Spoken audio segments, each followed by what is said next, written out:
Okay, this is chapter 4, I think, Yes. of The Witcher. No Peace Until Death. This is season 3. With me today, I have Wanderer as Morazzo, Walter Peck as Jute, Slip as Devnet, and Rogue as Rothmere. And we will get started.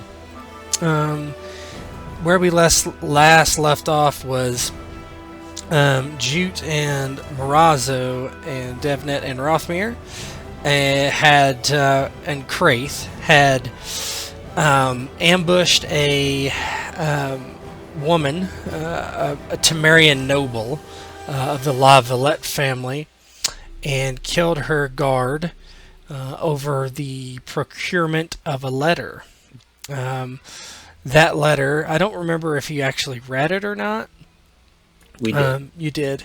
Was a letter from Sir Bolsi, her brother, to the king of Redania, uh, telling them that they could forge an alliance if Foltest's daughter Ada was removed from power, and Sir Bolsi was declared king of Temeria. And his sister apparently disagreed with this and absconded with the letter. And Sir Bolsi had hired Jute and the Black Company to retrieve the letter and kill his sister, which they did both. And now they are cleaning up and heading back towards the ruins and the camp that they were at. Give me a second and I'll fix this screen here.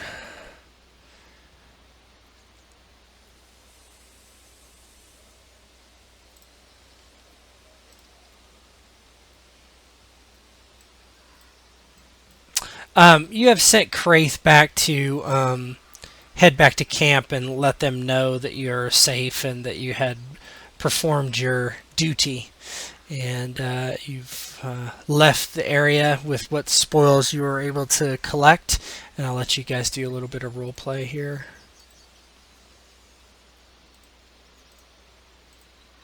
Um, as they're walking, Devnet starts to look a little nervous, but she tries to kind of shake it off, but she is kind of glancing sidelong at Jute more and more frequently.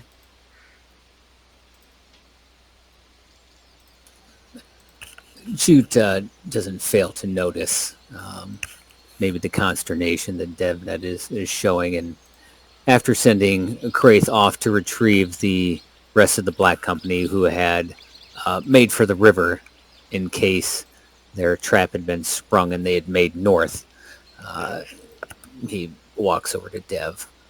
So, clearly you want to say something. Why don't you go ahead and say it? Oh, now I'm sure you've got yourself a plan. You've got a plan, right? I mean, things didn't end exactly the way I would have predicted. And what exactly did you predict was going to happen? Oh, I don't know. Take what we wanted and, well, I mean, a job's a job, but it seemed to be more than a job, I guess is what I'm saying. Something about it. Something about you. Well, perhaps someday I'll tell a little bit more, but you know how I feel about Temerians. The only good one is a dead one as far as I'm concerned. And if we can foment a little civil war within the borders of Temeria, then who am I to say no to that and earn a little coin for all of us along the way? She kind of shrugs and makes a thoughtful, face like that. Sounds like a decent idea. So you're gonna hand over this scrap of paper then to that manly young noble awaiting us. I'm going to show him that we completed the mission that he assigned to us and we eliminated a threat to him. What he asks us to do after that, I'm sure if I was a guessing man, he might want us to either to deliver the message north or have another assignment. I'm not quite sure yet, but we'll see what he has to say when we get there. I just thought maybe, if there was some part of the story you wanted to get, we needed to get straight, and she kind of looks over at Rothmere. Now was the time to do it. But, seems not. We're not, keeping any of it out. Just, technically, we weren't, we didn't hire him. Huh. For all he knows, he was an old member of the Black Company. But I'm sure Rothmere here won't mind. Will you, Rothmere? Rothmir's been listening and kind of watching the woods and the trees pretty carefully, I'd imagine, looking for any stragglers or any other members of that society that might have been out and about scouting, maybe returning. And Rothmir looks over from underneath his hood and says, that's true. We can say that. I don't mind teaming up with you. I don't plan on following his orders and staying with him, that's for sure. He found me on the road just before I ran into you and spared my life. So I agreed to join him for the time being. But I don't know if what we did back there was right or wrong. If we get coin, I guess it doesn't matter.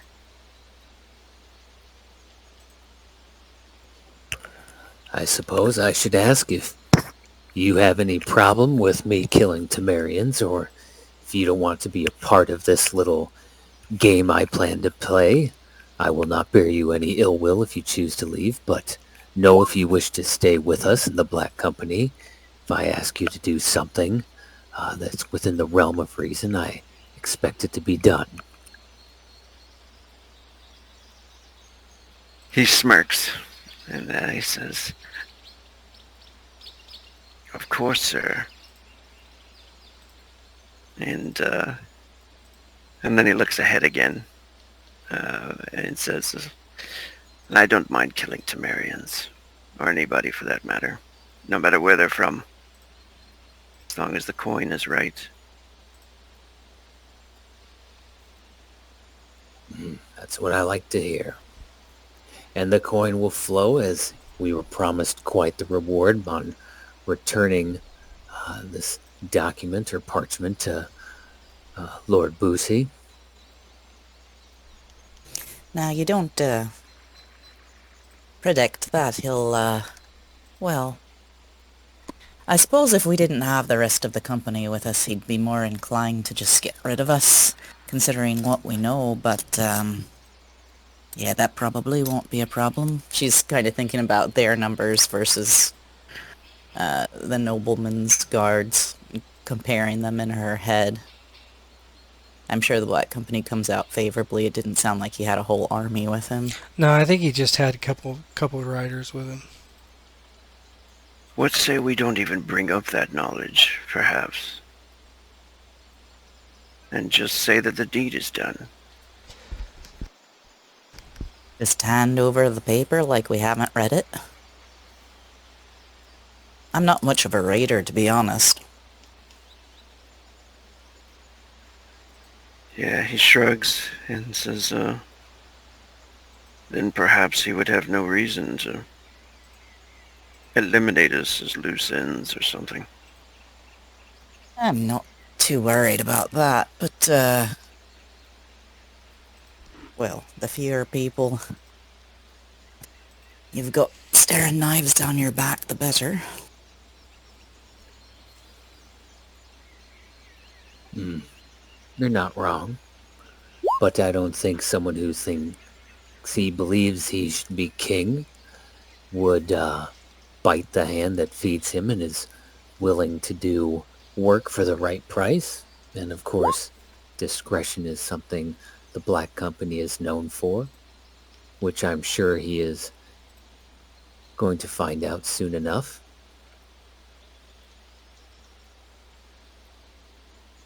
If All right. anything, I'll tell him true if he asked what happened to the party involved. I'll be honest with him, and gauged on his reaction, we'll find out how much work will be offered to us, I imagine. Devnet stretches, looking a little more relaxed. Well, I just wanted to get all that worked out before we got back. I trust you. You can do the talking. I'll just stand there and look, well, the way I look, I suppose. And she kind of grins. Well, if you do that, I'm sure he'll be too distracted to worry too much about what we needed to do to get the job done. Yeah, sure. Little nobles like that, they all lust after me. And as if the word lusting has conjured him up, a little way off in the forest, you hear coming in your direction a voice sort of... first of all, you hear a little bit of like sort of whistling, sort of, and then oh, where are you, you bugger? Oh no, don't eat that! Don't eat that! You can't eat... Oh, you daft bugger!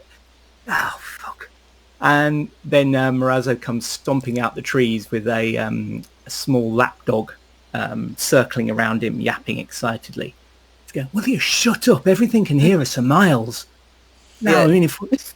And then he notices the three of you. He's like, hey, up! Dev stiffened at first on hearing the commotion, but very quickly she's relaxed into a wide grin, and she looks over at Rothmere and says, come on, there's someone you should meet. And she kind of jogs forward toward Marazzo and Torag. But watch where you step, it sounds like Torag's been out. Oh, I think he ate something bad. He keeps eating all this stuff he finds in the forest and then wonders why he has a dodgy stomach. I don't know. Oh, hello. And Marazzo looks up at Rothmere. Says, hello there. I don't think we met. And he sort of coughs and extends a hand and says, Marazzo Aquino, he says. The name doesn't really seem to fit his either his kind of, his physical appearance or his accent. But he says it very naturally. And he holds out a hand for you to shake. Rothmere looks at this new character quizzically for a moment and hesitates to shake his hand, and then looks back and forth between the animal and him, and then extends his hand and says, does that raccoon bite? Not often. He mainly makes noise, but he sort of adopted me. And Jute knows that's not entirely the case, but yeah, Marazzo, you can obviously see he's looking like he's very annoyed with this dog and trying to get rid of it, but you can see actually there's some affection there. He goes, oh yeah, we met him on the road not long since, but he stuck around. Can't get rid of the bugger. I think I made the mistake of feeding him and now he won't leave. And then as if, putting the lie to what he just said, he then bends down and goes, "Didn't you? Didn't you? Hey, hey, hey!" And he's tickling under the chin. Yeah, it's big fluffy tail. This dog is probably 5-6 pounds. Fluffy coat. Fluffy tail. It starts wagging its tail and like yipping around Morazzo as he bends down to pet it.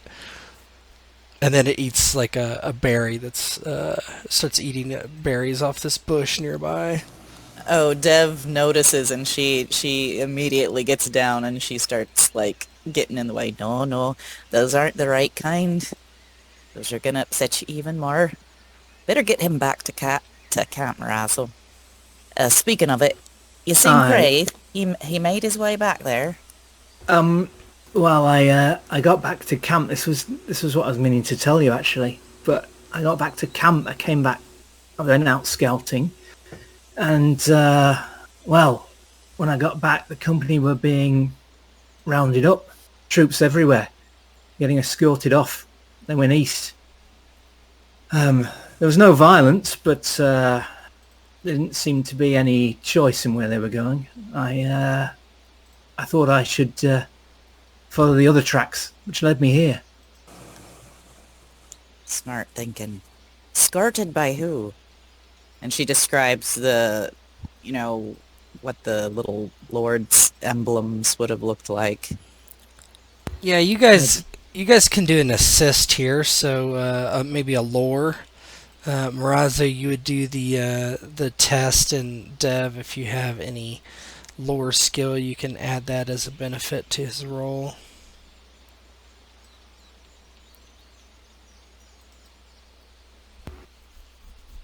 You got any lore? Doesn't look like it. Okay. That doesn't make much sense, but maybe she just doesn't pay attention to politics anymore. She's too old.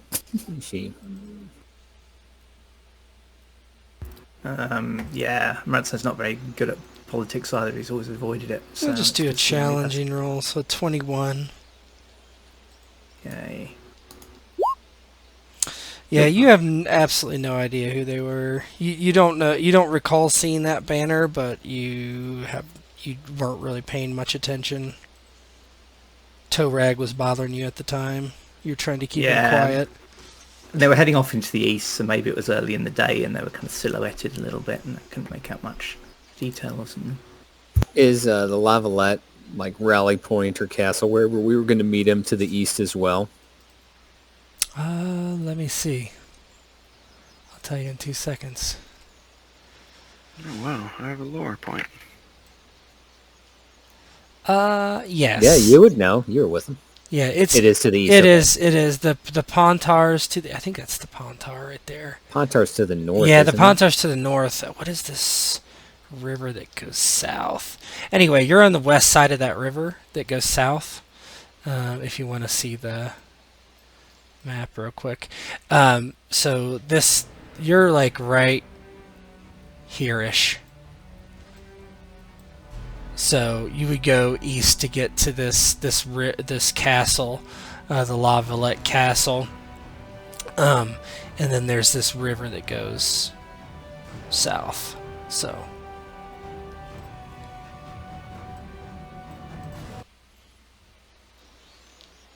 And which way are we heading right now? you were kind of south of where you were before. Okay. Then I suppose we should go east and see where my company's being led to. What time of the day is it? It would be probably mid-afternoon. You think we can catch up to them for nightfall? The pace they were going, at the distance they were, Morazzo? I presume so, Tet, right? It would make sense. They're a large Yeah, group. yeah. You're small. They're large. You probably catch up. Yeah. I mean, I didn't expend much energy in that fight. I don't know about you guys. It's a nice warm-up. I missed a fight? Oh. You wouldn't have liked it. We killed women. Oh, Jute. Oh well. These things happen. She Probably- weren't too good looking anyway. Probably a witch. Always seems to be the way. That with You know, Razzo's had a lot of run-ins with witches, and he's been cursed several times, so he's quite convinced that any woman he sleeps with is probably secretly a witch. I think Rothmere actually laughs at that. All right, well, Devnet starts looking up at the sun, kind of getting her bearings, and tries to get an idea of the best way to head. Maybe they can cut some time by, going through the woods a little bit, hitting the road at a different point. Yeah, you start kind of looking at the best way through the woods, and you think you have a pretty good idea that you will be able to catch up with them by going east through the woods and then coming up from the south. However, as you're standing here conversing, Torag, he gets kind of pulls away from Dev as she's warding him off from the berries, and he looks kind of into the kind of past the trees and starts barking this high-pitched yip yip yip yip kind of bark as he seems agitated by something. The raccoon has seen something. I draw my sword as a precaution. Yeah. Dev starts to kind of creep forward, looking in the direction that Torag's barking. Listening harder. Yeah. Yeah, go ahead. Oh, I was just going to say, as Marazzo and Dev are kind of looking in the direction of the company mascot, Jute kind of puts a foot up on a log and takes out a wineskin and takes a drink as he waits to see what's coming towards them. Yeah, you see a silhouette coming towards you of a lone figure.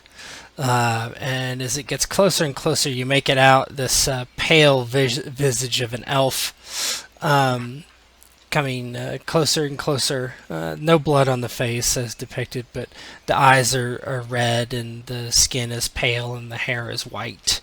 And you have met this.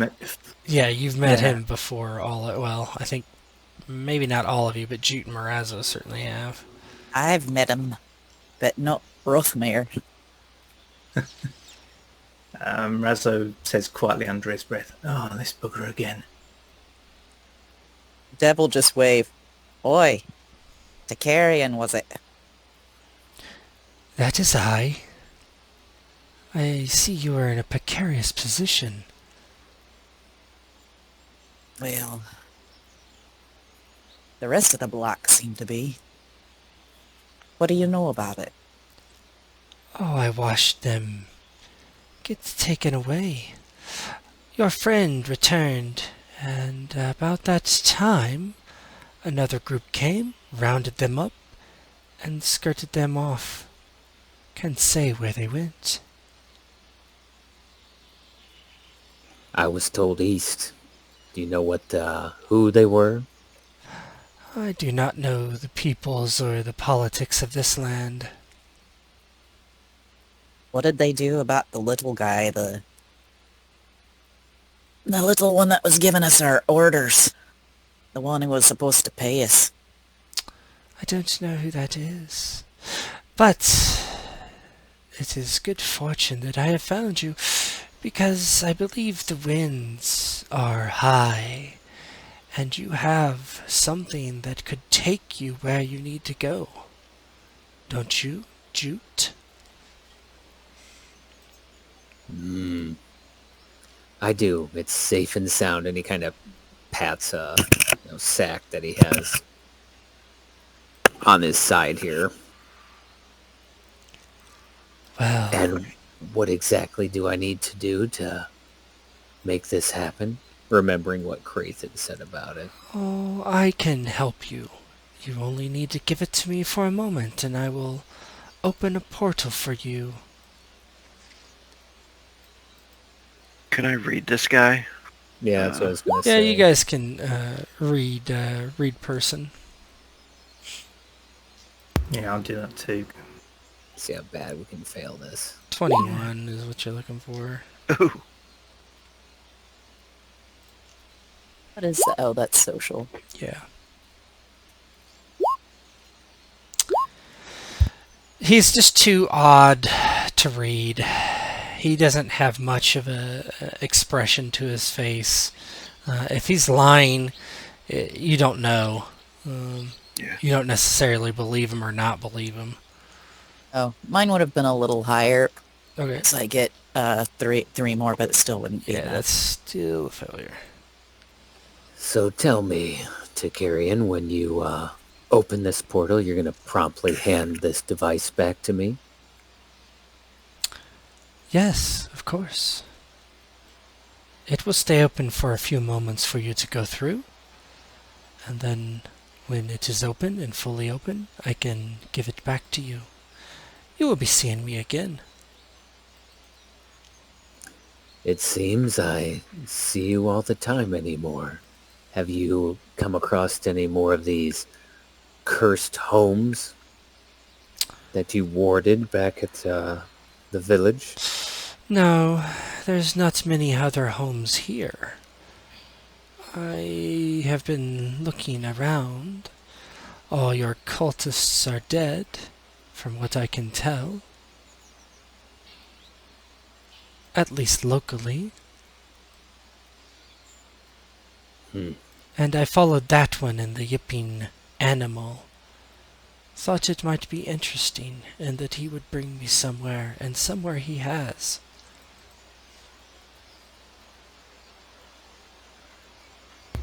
Matzo squirms slightly as if he's got an itch between his shoulder blades.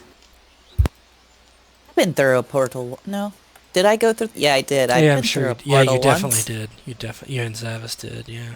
Came through in one piece. I think you did too, Rothmere. Aye. We were together then. So I ain't scared to do it, but it's up to you, boss. Jute kind of pats the sack a few times, thinks about it, whether or not to trust this odd individual, and after a moment's hesitation, he pulls out the cylinder, kind of walks over, holds it out almost to let Temerian take it, and then if he does put a hand up, kind of takes it back. And now don't you go trying anything funny. I do not have much of a sense of humor. I never would have guessed. And with that, he kind of hands the device to him and stands there. Yeah, he watching reaches what he out with his fingers are too long for an elf. Being a half elf yourself, you would know. He has very strange features, as you kind of have seen him more and more. Yeah, he presents himself. It looks like an elf, but he also looks just like a bit strange in certain ways. Like his fingers are too long and his nails are too pointed. But he does take the rod, and the rod instantly like lights up almost in this shimmering white that matches his skin and hair. And behind you, a circular portal opens, and you see on the other side, it looks like trees and stuff and that sort of thing. Very similar to this. And Temerian says, "Your pathway to where you need to go. I cannot say I know where you need to go, but this will help you get there." And when he sees the portal open, Razzo starts, he sheathes his sword again. He's still got his shield on, but he sheathes his sword and he runs his fingers through his hair and mutters to himself, "Oh shit, magic. Oh no, I'll end badly." Jute kind of holds his hand out for Temerian to hand the cylinder back, and I won't forget this favor you did for me, and I will return the favor to you one day. Wonderful. And he does hand over the cylinder again, and as it leaves his hand, it kind of goes inert again as it reaches yours.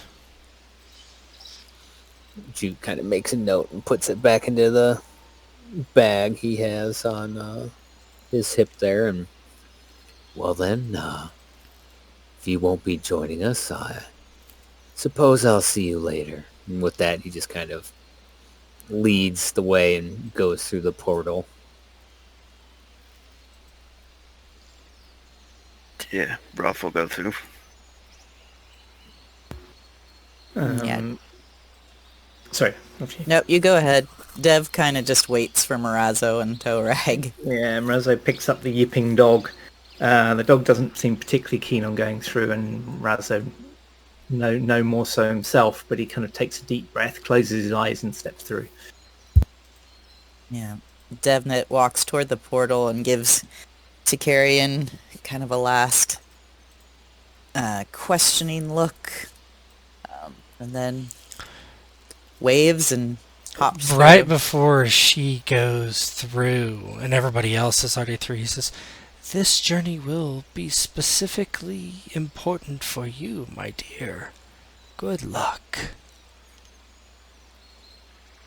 She opens her mouth like she's gonna ask about it, but she kind of looks nervously over at the portal and jumps through. Give me a sec here.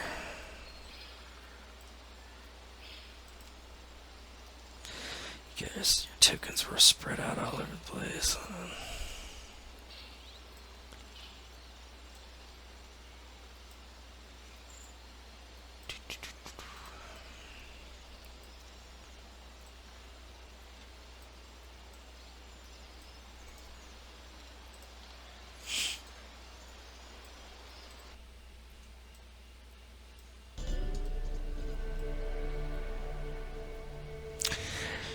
As you walk out of the portal, Dev, you see the three in front of you plus Torag, and immediately you're struck by memories of what's happened in the past. You see a old dilapidated building in front of you, some couple hundred yards away. You notice three figures standing outside, kind of looking around. One is a dwarf, one is a red-haired woman, and one is a dark-haired woman. And it takes you a few moments to get your bearings, and after a while you recognize those three as Zavis, Ori, and yourself. Morazzo and Jute and Rothmere, you recognize this as well. Morazzo, you don't know Zavis and Ori, but you kind of notice that that's Dev out there walking around with two arms and looking at this home, kind of circling it. They as you're looking at them, the three of them kind of break up and begin to like circle the building. Dev doesn't even glance at the others. She's just like... her heart's beating like 100 miles an hour. She's just watching and watching. She watches Zav and Irie separate, but then her eyes are glued on herself, and she's got this look on her face as she's watching herself kind of step back into the shadows of the tree line. Bow out. She pulls out a couple of arrows and keeps them ready to knock. She holds the bow so easily and naturally. It's like an extension of her. And this Dev has just this look of hunger and loss on her face that I don't know if anybody has seen. And she usually has just that sardonic, I don't care about anything sort of attitude, always a sideways grin on her face, but anyway, she's watching herself and starts to step toward the where the other Devnet is. Jute, being through the portal, kind of sees Devnet walking towards Devnet, and he kind of puts up an arm to kind of stop her, and he goes, "Does anyone want to tell me what the fuck I'm looking at right now?" She's startled as she looks back at him, and he's here. This is where it's happened. We've got to go warn her. He's gonna jump out of the tree. What are you talking about? She kind of reaches up and grabs the arm that's been cut off somewhere above the elbow. 10 blades. He's hiding in the trees. I don't see him in time. She kind of starts to pull loose and try to, jog toward this image of herself. He's gonna try and hold her. He's not gonna hold on too hard. He's like, "This isn't real." She just looks back at him pained, and she says, "It feels real." And Razzo calls over, "I don't know, boss. I wouldn't make any bets when it comes to magic." What if I can stop it?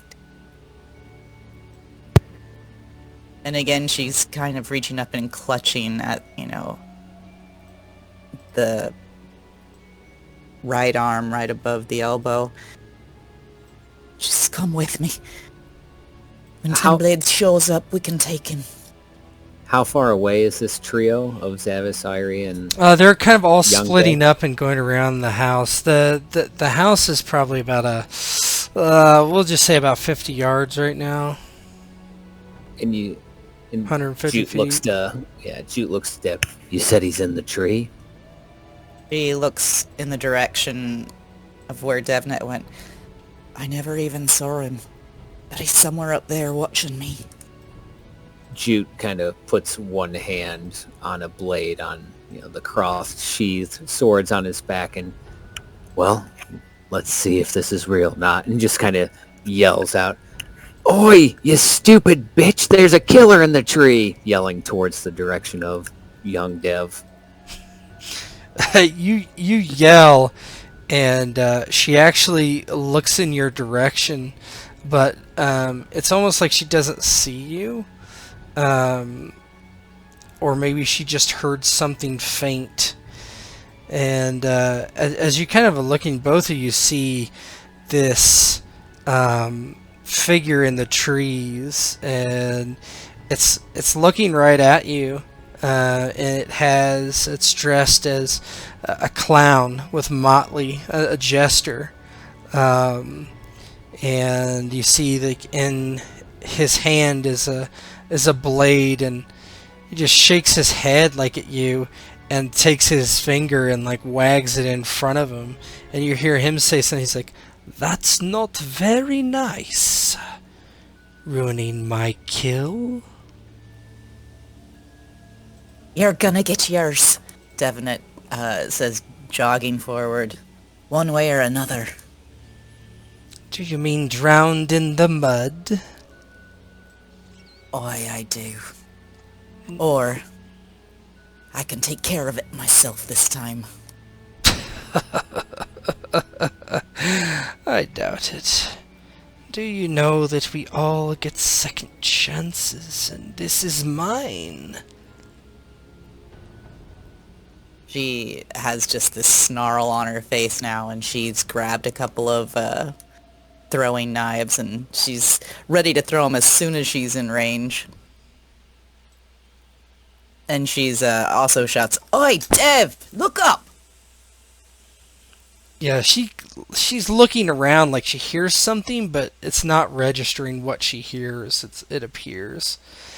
And kind of at that point, you see it kind of all you kind of get this eerie sensation as Dev moves in this one direction, and you kind of remember what you were thinking right before it happened. You were trying to peek inside the house to see if you could spot Greta, Ori's sister. And you see Dev kind of like lean her head and crane her neck to look inside. And you see 10 blades hop out of the tree and come down. And you see Dev move in a way that was almost defensive, which saves her life, but her arm is lopped off as you watch this. And 10 blades jumps to the ground to do this, but you notice another one kind of jumps from the same position, kind of facing you, like there's 2 of them. And I would like you to make a probably a fortitude skill check. We're going to do a hazard as you see yourself maimed. And so I'm going to do a rank 3 at least.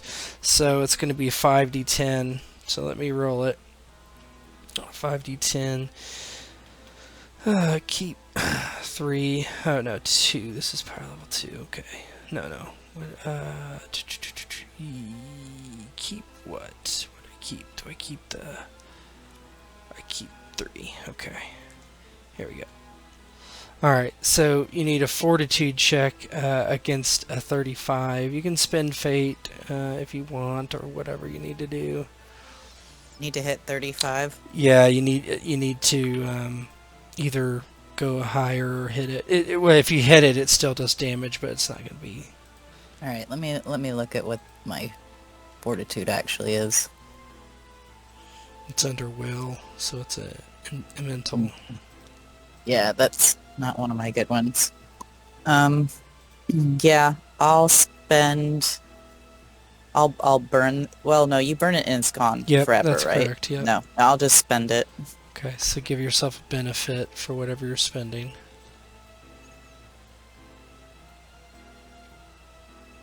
Oh, shoot. That was not right. That's fine. I'm sorry. That's fine. You can... I must have passed the benefit already. Oh, yeah, it's right at the beginning.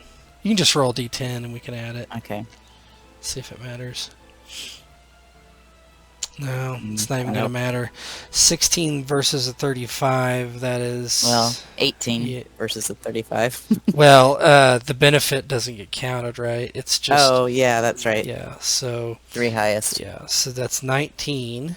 And then you add 5 as the damage for the rank and the power level combined. Sorry.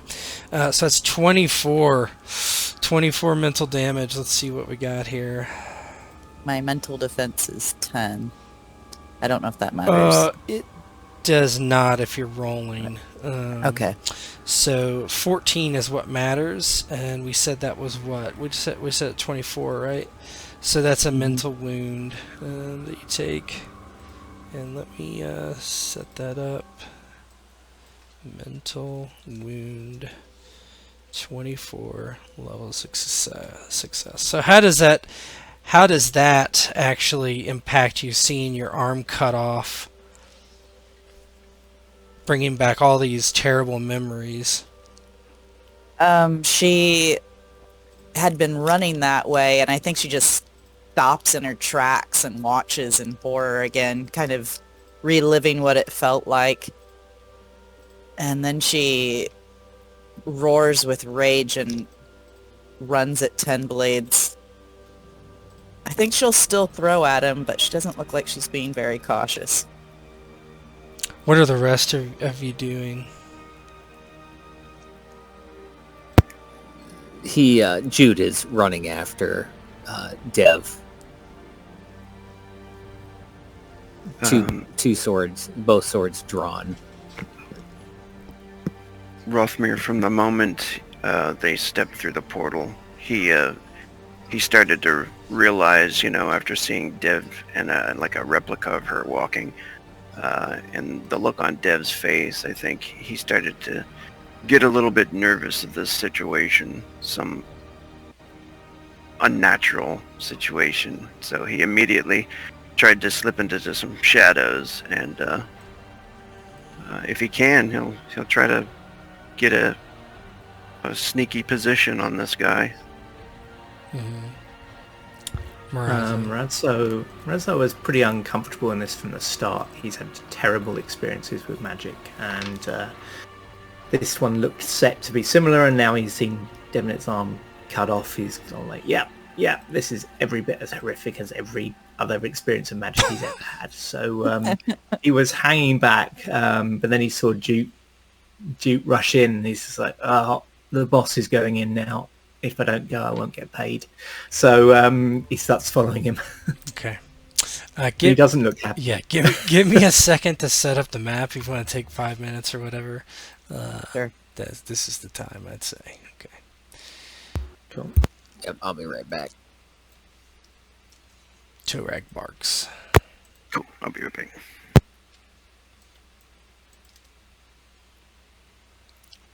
Let's see. So Dev is running towards this way. Right behind her.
Okay.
I'm ready whenever you guys are back, just let me know.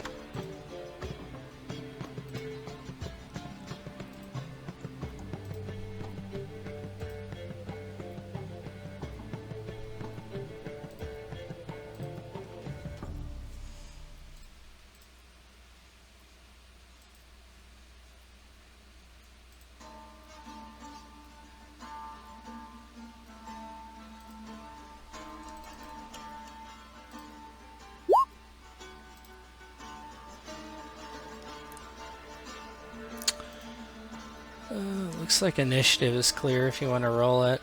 Just make sure you don't have any benefits or anything to your initiative. I am back. Yeah, you guys can roll initiative whenever you want.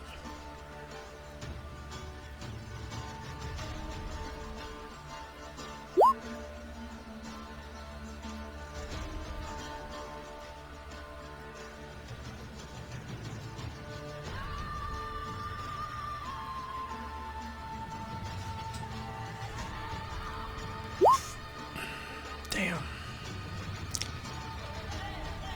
Oh, what the hell? Hold on.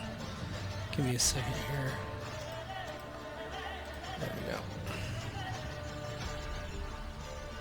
You can roll initiative, Marazzo and Jute. Okay, thanks.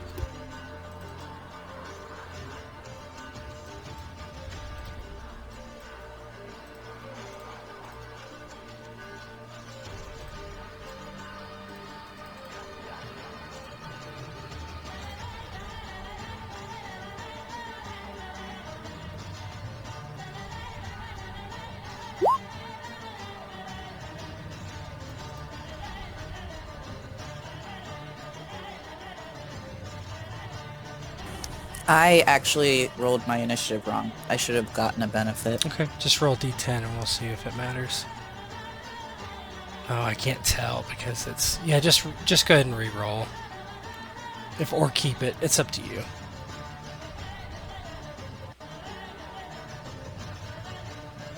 $47's pretty good. Just waiting for me to roll. Is high better or low better? I can't High. remember. Okay, well, I'll probably keep it then. Okay. Mr. Ten Blades.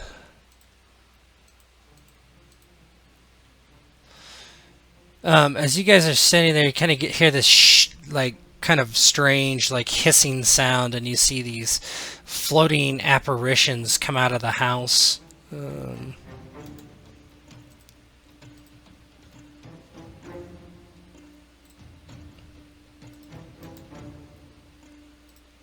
to roll initiative with it.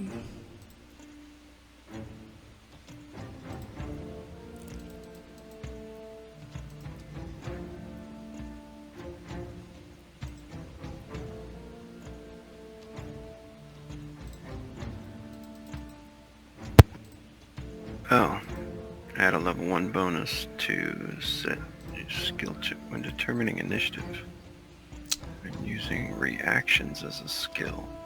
Yeah, that's a level 1 bonus for PL1 should be a benefit.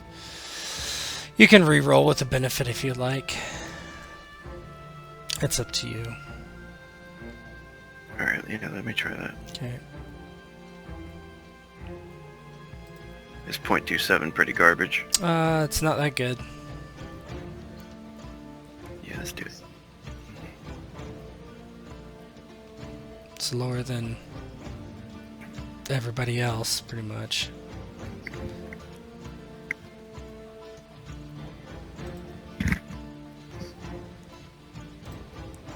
A little better. Okay.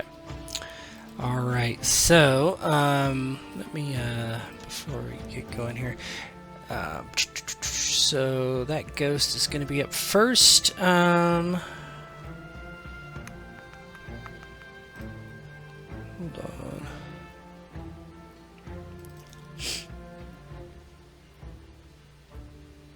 Okay.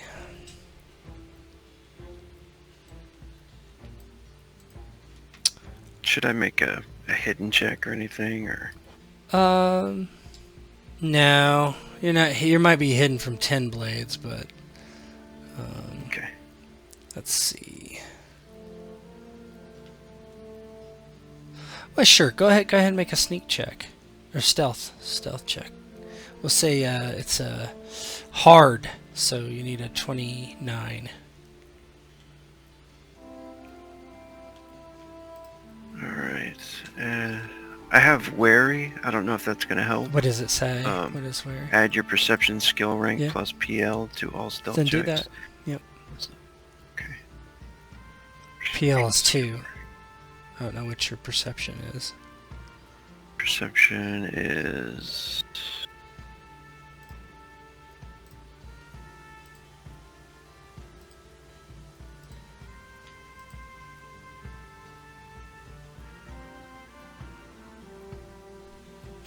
Perception's under senses.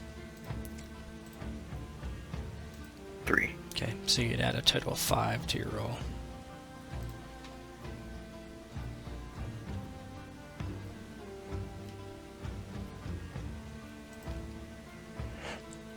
Stealth is under agility.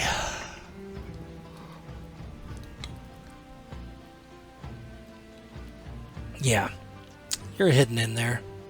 It's hard to know what sees you. All right, so this is a power. Let me look at the ghost here.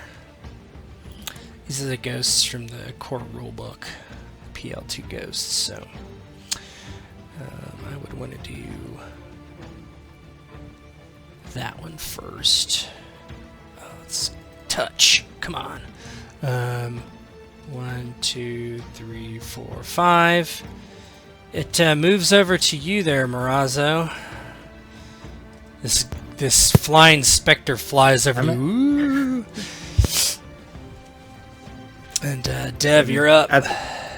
As it moves in, Morazzo's waving his sword at it and yelling, "Fuck off! Fuck off!" Not me.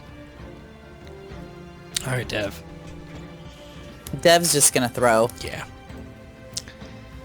What range are you? Close, I'm guessing. Yeah, her total range I think is It's high. it's super high. Yeah, It's 12. So yeah, it's probably close. Almost in point blank range, Yeah. but close instead.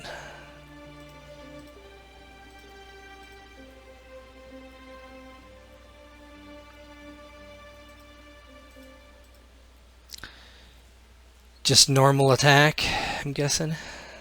yeah, not a great roll actually. Well, I don't know. That's thrown, so it's Yeah, probably that's okay. good. That's good. It's got everything baked in. So it's a 29, and what's your damage on your daggers?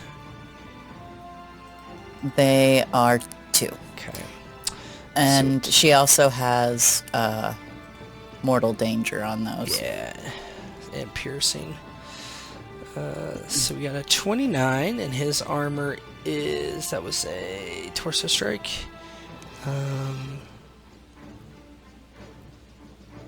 That can't be right. He's got at least padded. Hold on, I didn't set his armor.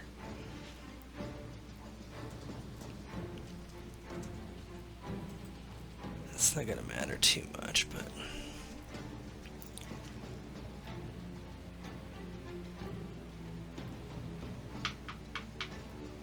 okay, there we go.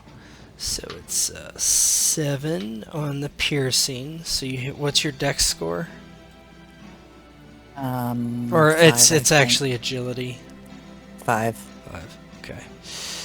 So it takes away 3. So minus 4. So 31 minus 4. 27 damage.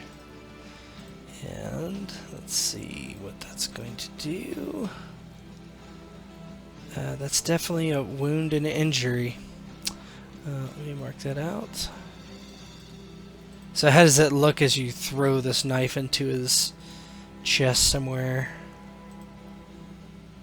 Yeah, she's running forward and she's got this knife out, and as she's getting close, she just lets fly, still screaming, and as she watches it, hit him in the chest, like she gives like some shrill, almost hysterical laugh and starts reaching for her sword.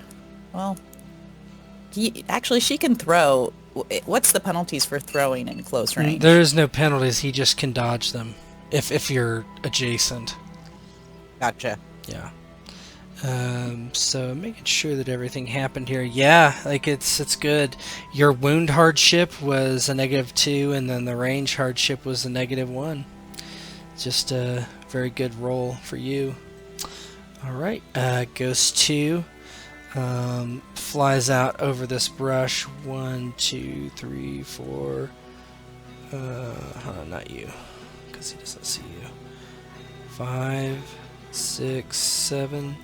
And he is there for they're flying, so he's there for that was 4 AP for him to fly up to you, Jute. And then Marazzo, you're up. Okay. Without any particular conviction it's going to do much good, Razzo attacks the ghost with his sword. Mm-hmm. So have a quick look here. Standard attack, or I think he's going to be quite defensive. you want a cautious then?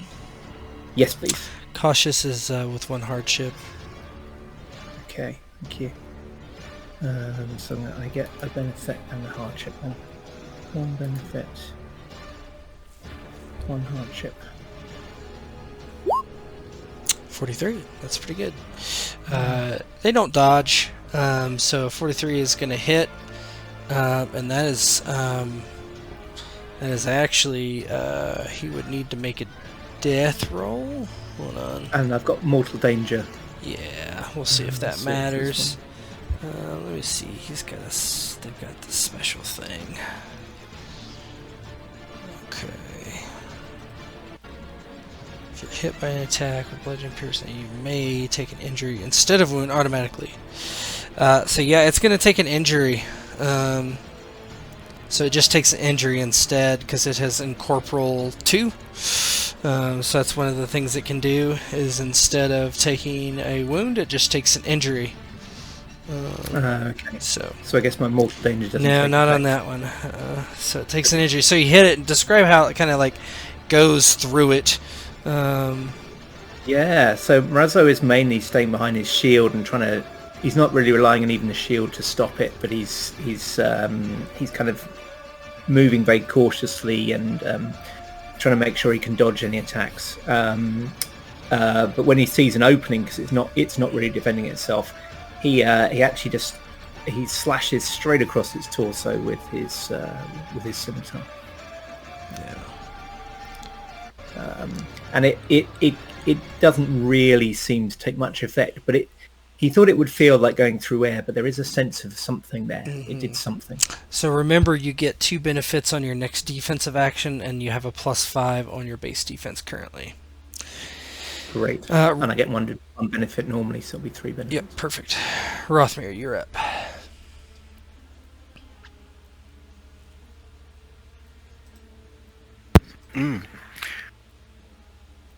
Maybe I could throw my blade into Ghost 3. You could. Do you have a throwing dagger? Let's see. You're at point blank range.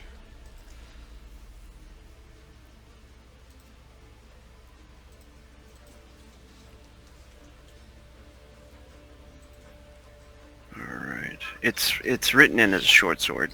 Yeah, because didn't we? But you said you had throwing daggers, right? You can. Does he have thrown? If he. I did. I put points in it last game. Hold on. Yeah, you could do that. Just go ahead and do it. I know what the stats are for it. Okay. He's got thrown 3. All right. And so combat. Mm-hmm.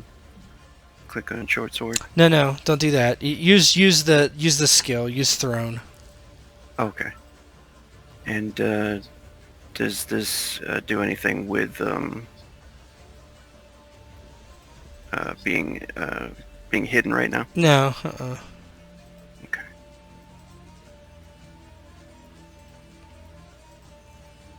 They just didn't attack you. Alright, and lethal weapon. And once per weapon. Lethal weapon gives you a benefit. Or no, it gives you +2 damage on short sword, I think, right?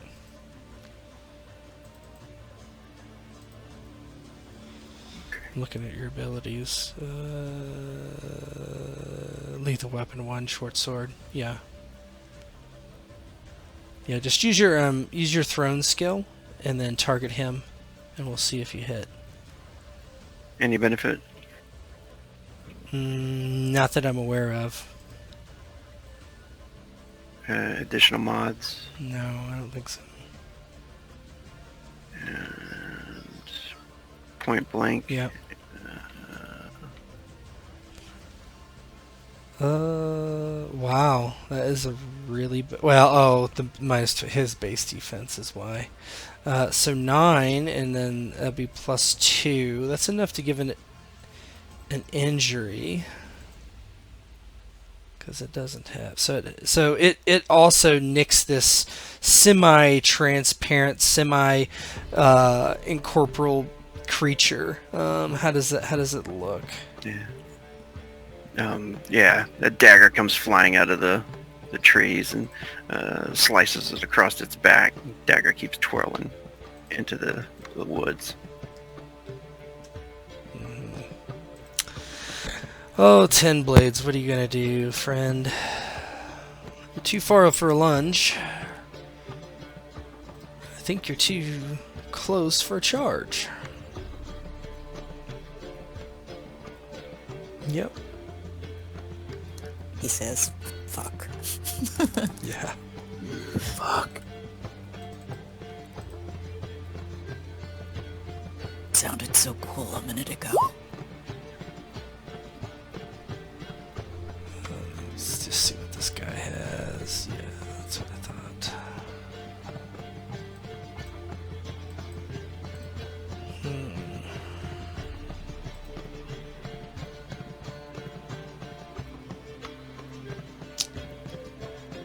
Shoot. He's in a pickle. What to do? Yeah. Move 2. Not that big of a pickle. He still goes first. Okay. And so he moves up right next to you, Devnet, and you notice that blade, the one that cut off your arm, is dripping with blood. And this ghost is going to move out now that Rothmere 3, 4, 5, 6. So that's actually just 3 for it, since it has speed 2. And then Jute, you're up. As much as Jute wants to come to the side of Devnet, it's hard to ignore a ghost flying through trees and brush, and he quickly turns to it and quickly swings both swords at it in an attempt to get it out of its way. Two-handed. Yep. Okay. Hardships on both attacks. Yep.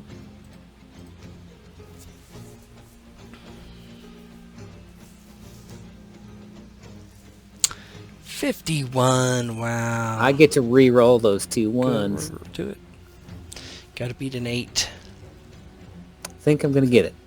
Nope. Wow. 51. Boy, oh boy. These things don't dodge, so.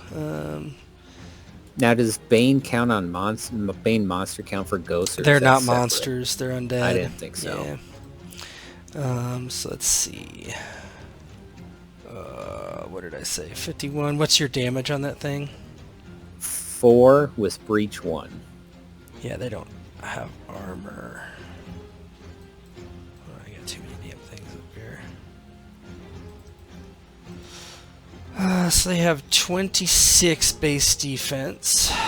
So we're looking at 51 plus, what'd you say? 4? 4.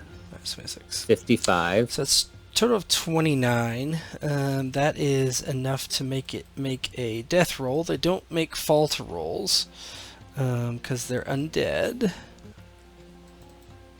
I believe that's correct. Is undead 1. Never have fatigue. You never falter from wounds. Yeah. Okay. Yeah. So he's gonna make a death roll.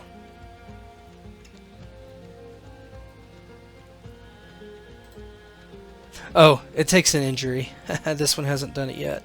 So that one takes an injury instead of a wound. Gotcha. Yeah. As it kind of goes into what could be described as the body, it almost shimmers through it, and what would normally be a fatal blow to an mortal only seems to slow this down once. However, Jute brings the other sword down in the same area that he had opened up with his right-handed sword.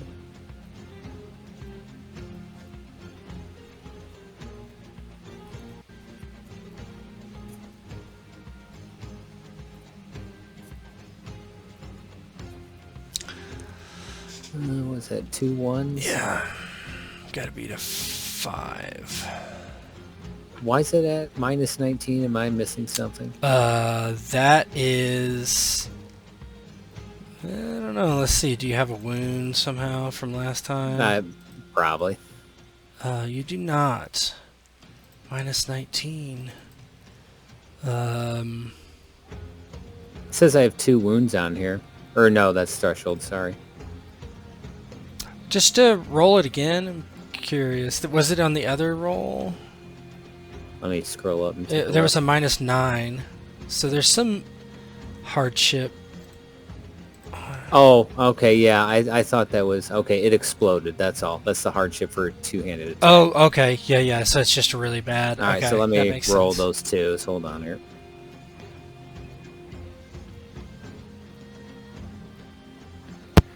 Well, they're both better than a 5. How many 5s did you have? 2. So you had a 10 and you exchanged it for a 15, so 5 higher, so 36, yeah? So I rolled a 15, so subtract 5, add 15, so isn't that 10? Or am I insane? yeah, the 2 5s, right? We get rid of those. Oh, yep, you're So right. Just plus it's 5. plus 5, yeah. So 36, calc. So just use this. 36 minus 26 plus, what's the damage on this one? 4. So 14, that's enough just barely to give it a wound. Does it have mortal on it, this one? No. It does It does not. not. Okay. So you do give it a wound. How does it look as you hit it more solidly this time? Whatever the Witcher's sword did, if anything at all, it seemed to open something in this ghost, and on the backhanded swing with his offhand weapon, he slices into the same area, opening up a much larger and corporeal wound. The next one is 10 blades, and he stands over Devnet, and you can't see his face through the motley, but he says, "I'm going to enjoy killing you this time." And he has this slightly curved blade, and he swings it at you, Dev. Let's see what happens. He has fast standard attack, so it only takes 2 for him to attack.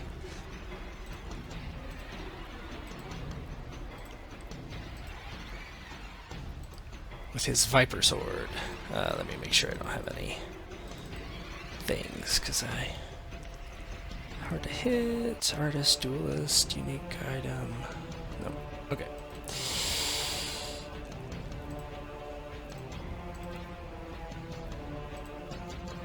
$23. What is your base defense? We'll start there.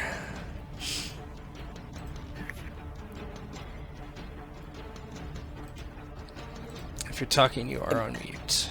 I'm sorry, yes. My base defense is 28. Oh, so he doesn't but- hit you. Does he not hit me at all? No. Not even? Okay, yeah. No. Okay, yeah. You can counterattack or something if he wanted, but no, he doesn't hit you. He misses. No. Okay. Yeah, Dev's eyes are just following that blade as he's charging at her. She's reaching for her sword, and he swings at her as if he's going to try to chop off her other arm. But she's trained so much in the interim to defend that left side particularly that she steps easily to the side and it just passes through the air where she used to be. And she she's going to first interact quickly to draw her sword. Okay, roll acrobatics. Okay. It's challenging, so you got to beat a 21. You do, so you do get it out. That's up to 4. Okay. Morazzo, you're up. Okay, Morazzo was he was really concentrating on defending again, but he's going to have another go at this ghost. He can see out the corner of his eye Rothmere fighting and maybe even Jute, so he's seen that these things can definitely be harmed. So You'll lose all your defensive bonuses, but yeah, I think this time I'm just going to make a standard attack.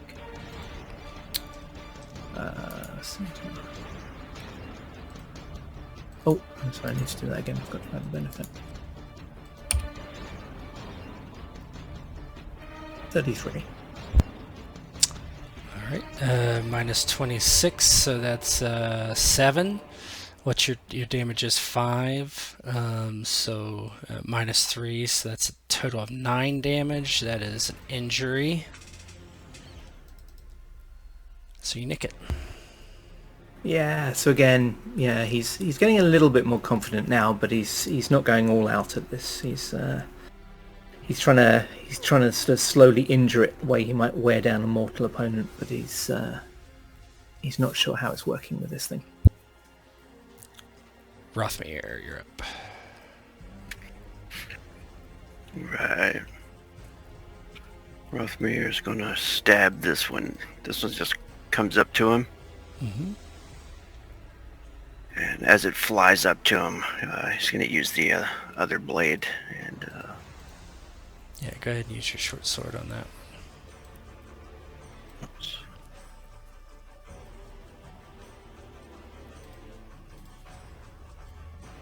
Oh my god. Oh, okay. Nice. 52 minus 26 is 26. Plus 3 is 29. So that would be an injury or a wound for sure, and it converts it to an injury. How does it look? It looks like it's something that you would normally kill someone with, but it just it nicks it somehow. It just doesn't get through all the way you would be expecting. Yeah, so as it flies up, Rothmere remembers this move he's used several times to kill enemies, and he kind of jukes one way and spins around and draws, like stabs the blade, impales it right in the throat, and rips it out, expecting to see this thing dissipate, and the wound just kind of like ectoplasm healing back to just a cut mark across its neck, and Rothmere's eyes widen like, oh shit. Mm-hmm. Alright, so this is a power. The one facing you, 1 injury on a target and add 5. Okay. Let me make sure to see which level it is. It must be 1. Okay. Alright, so this thing is going to do a power. It like rattles these chains in front of you, Rothamir, and you're not sure like where it's going to come from. Is it going to strike you? How is it going to work? And let's find out. So I need to roll its essence. Magic menu. Rend. Target. Oh, I should say not targeted because targeted, no. Alright, so I need you to make a resilience. Let me make sure that's right. That doesn't sound right, but let me find out. For Rend. It's resilience. Is it resilience? So go ahead and make a resilience skill check. Yeah, resistance, resilience. Oh, Rend is the wrong one. It's life transfer is what I want to do. It's the same skill. It's 37. It would be 37 as well.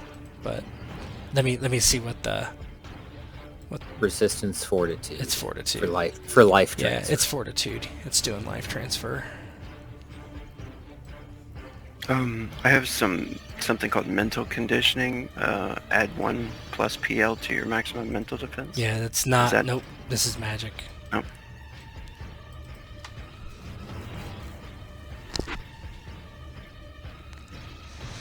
So you just gotta roll fortitude. You can spend fate if you want, that kind of thing. But Let's see how much fate I got. I got 1 fate, and that comes back every yeah, that session. comes back. So you would get a benefit on your roll. What does the benefit give me? Extra roll die.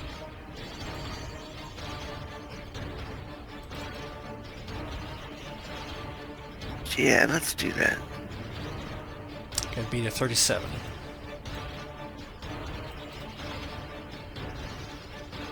Alright. Resilience.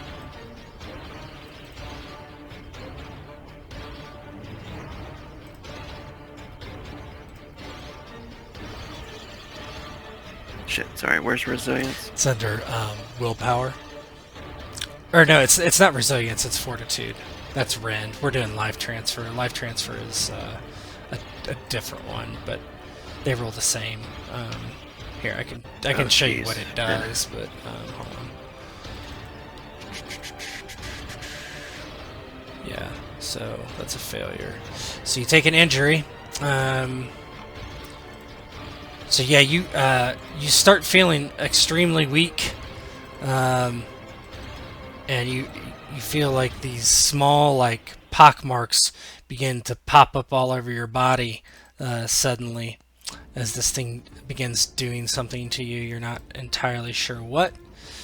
So that puts it at 6. And then its wound level is increased by 5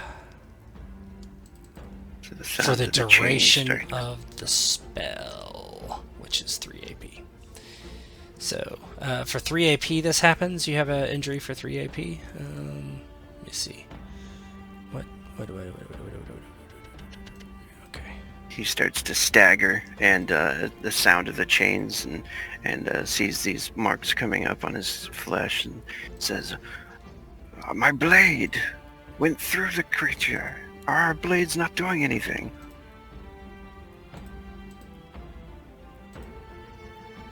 Yeah, 3 AP. Just want to mark that on you. Alright, cool. Alright, it's the 4's turn. It looks like it is Devnet. Dev, after dodging to the side, just immediately slashes at him with her sword. He was, when we took off the mask, he like had a burnt face, didn't he? Yeah, he's pretty ugly. Hold on, I'll show you what he looks like. Where's my... Can I do this? Yeah, multi-sided. Choose sides.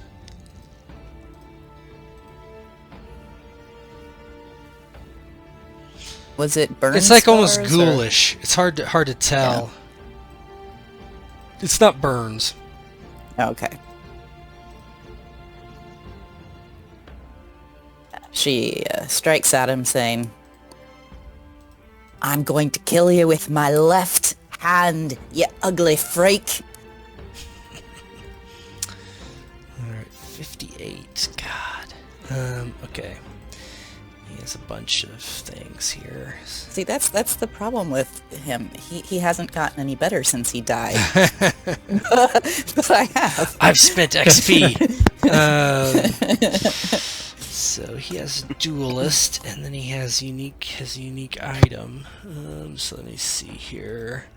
I think he gets. Yeah, is that right? Since one already. Yeah. So he has defensive 3. So he's going to try to parry it. He gets 3 benefits. Let me make sure that doesn't cause a the cap there, which I might. Skills, dexterity. Yeah, so 1 benefit and then 1 extra kept dice. Okay. So he's going to be rolling 10 D10, keep 6. Is that right? I'm sorry.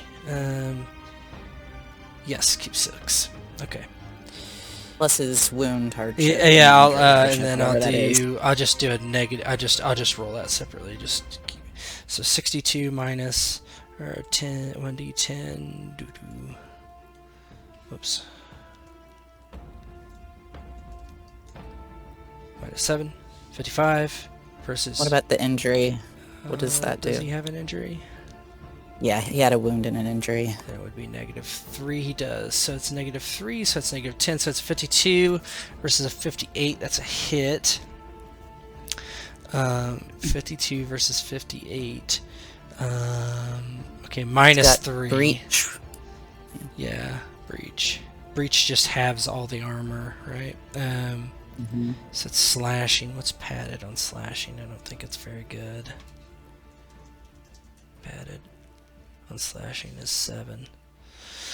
So it'd be 3. So I have 6 minus 3. And then -3 because it's leg. Yeah, that's not going to hurt him. Not even, okay, not adding in the sword damage. Oh, okay, so yeah, I'm sorry, 6 plus 4 minus 3 minus 3, it's 4. That's not enough to get to his injury level. So yeah, that would not hurt him. Yeah, he deflects it partially, and then it kind of like ricochets off his leg, and he just turns with the blade, looking like he's going to strike again.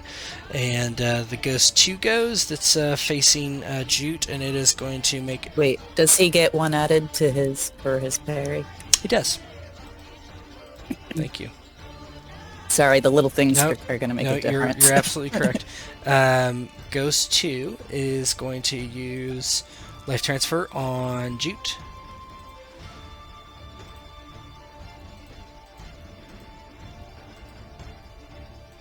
And this one has a wound and injury. I don't know if that. Yeah, it's all in there. Is it? Okay. Yeah, you see -3, -6. Yeah, let's see it. Yeah, they're powers, so. I roll Fortitude. Yeah. Against the 40. Or is he doing life transfer? He's doing life transfer. I don't know why I clicked rend again, but it's the same skill.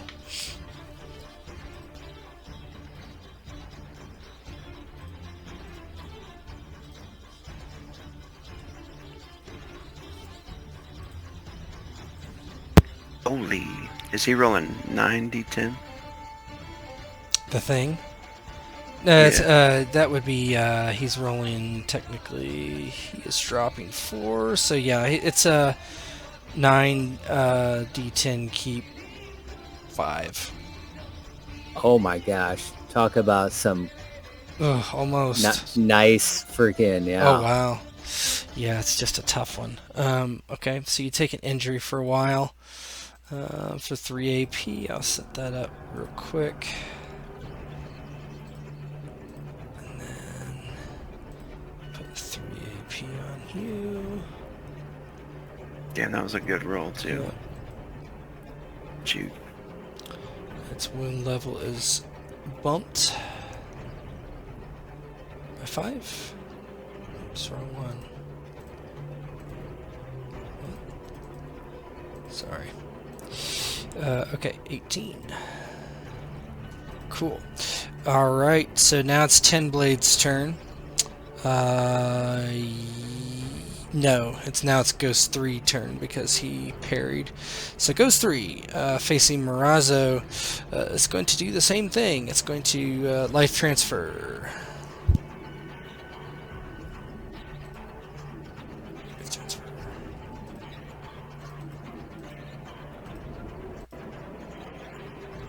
24. Not as good. He has Now, 3 injuries, that's why. I don't think defensive applies to this. No. It says gain a. Oh, okay. Yeah, that's only for physical. Right.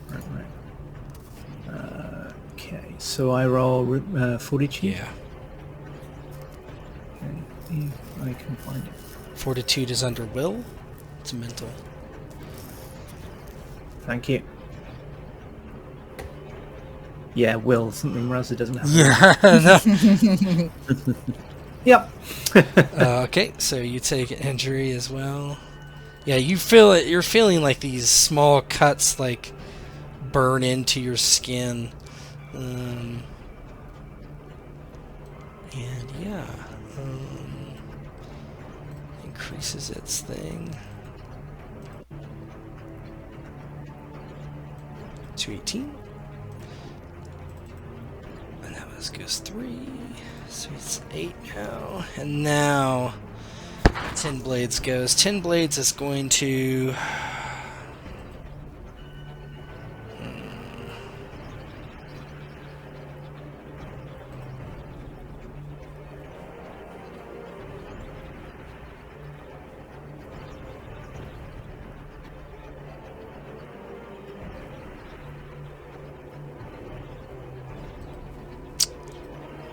reckless attack.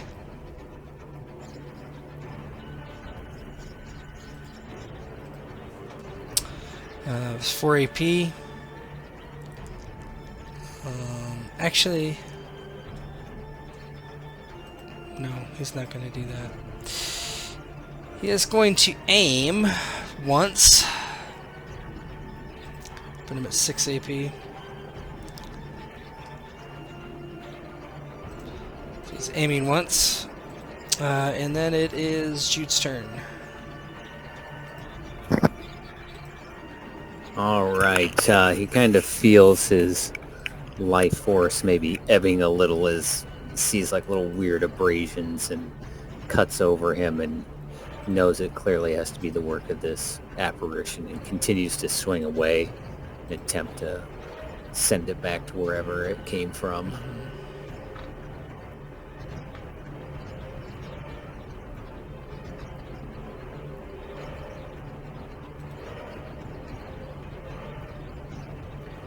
Look 42. at all those ugly ones. Hold on here.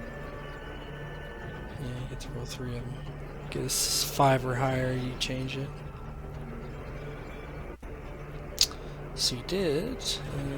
That's actually quite nice. The 9 instead of the 5, so that's plus 4. And that's it. So 46. So 46 minus 26 is 20 plus 4, 24. Minus 3, 21. That's enough to give it a wound. It cannot convert them anymore. So it can do it once. So it takes a wound. Still standing. All right. Doesn't make falter rolls. That was not applicable for death roll. And then now its wound level is down to 13 again. That's that. Alright, he continues wailing away, first with his Witcher sword and then the long sword he has in his offhand, hoping if he hits it enough, it'll simply just dissipate. Oh, this and is still die. one turn, right? You're just okay. So it is still 8. Its wound level is still 18, but that's fine.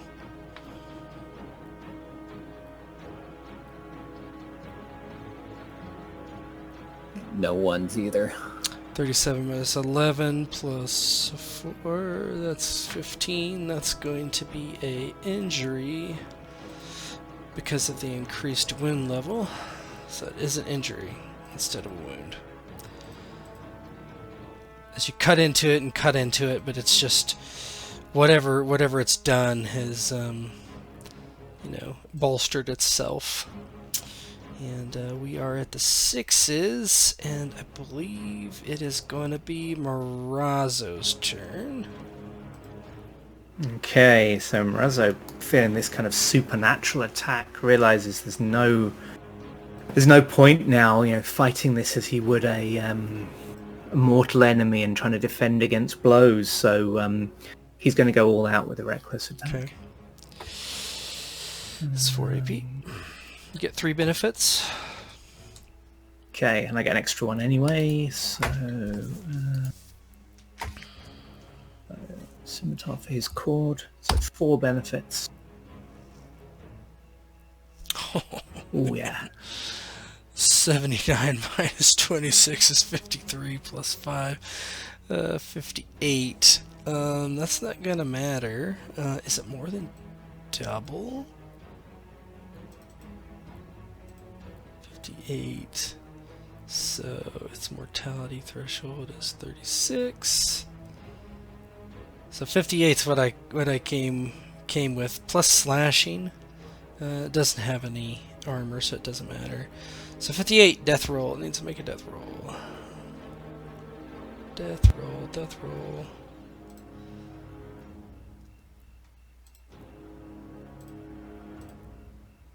Yep. How does you kill this ghost? Oh wow, yeah, just. Yeah, so Murazzo basically he takes a different approach this time and realizes he can do stuff with these things that you can't do with a normal sword because it doesn't get stuck in people. So rather than trying to slash across across the front of it, he actually tries to just slash through it, stops midway through the head, rotates the blade and just goes straight down. And he manages to just drag a load of its incorporeal essence through its own body, and it just kind of loses cohesion and dissipates with a wail. Sweet. So he has some penalties to his defense next time, and then it looks like Rothmere. I think Rothmere notices Murazzo's attack and how he just viciously attacked the creature, and maybe he's going to try to take a play from his book there. Reckless attack. Add 3 benefits.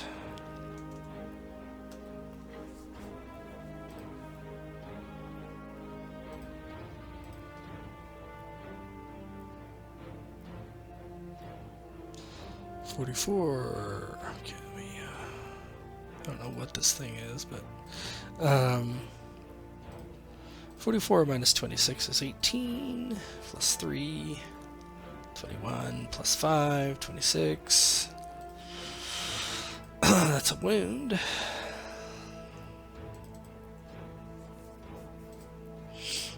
It doesn't kill it. It hurts it pretty bad. How does it look like as you stab this thing in the head?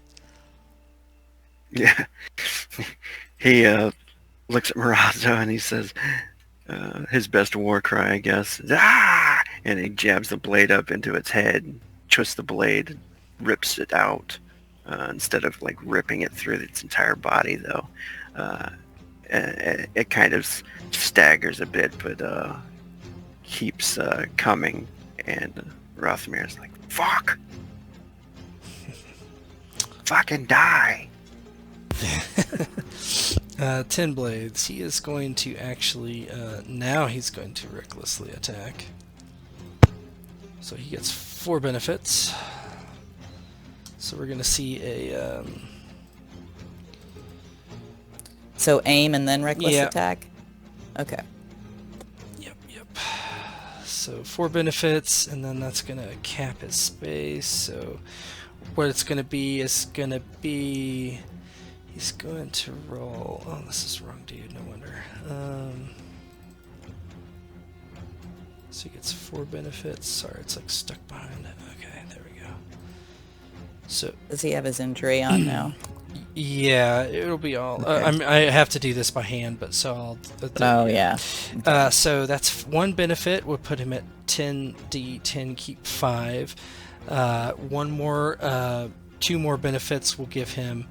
10d10, keep 6, and then that last benefit will be 10d10, keep 6 plus 3. So. And then subtracting the wound. Yeah. And So the it's going to be okay. 10d10, keep 6, and that would be plus 3 and a minus 3, so that's going to be even. then we're going to do this, and then we're going to do this. 1d10, like that. And that's going to subtract. So 39 is what he rolled against you. Alright. I'm gonna dodge. Okay, reckless. His has already been done. Let me put your dodge up there. 8. Yeah. You dodge. Yeah, this time it takes a little effort. She sees him aiming and then, pulling back to chop that left arm right off, and she waits until the last minute, manages barely to get out of the way. But she sees an opening now. Okay, so this thing has life transferred you. It's going to do another life transfer on you, Rothmere.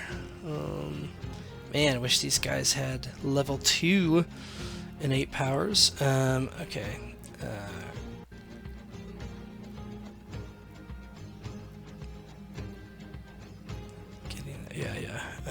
Okay, so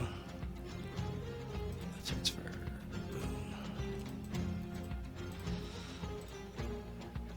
Fortitude versus a 27.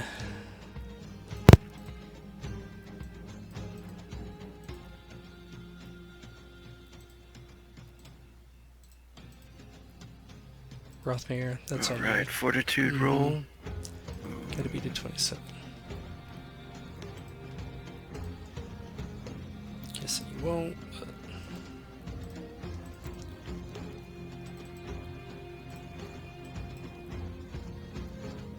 No. So you take another injury as, like, all these wounds begin to mount up on you, and it seems bolstered again.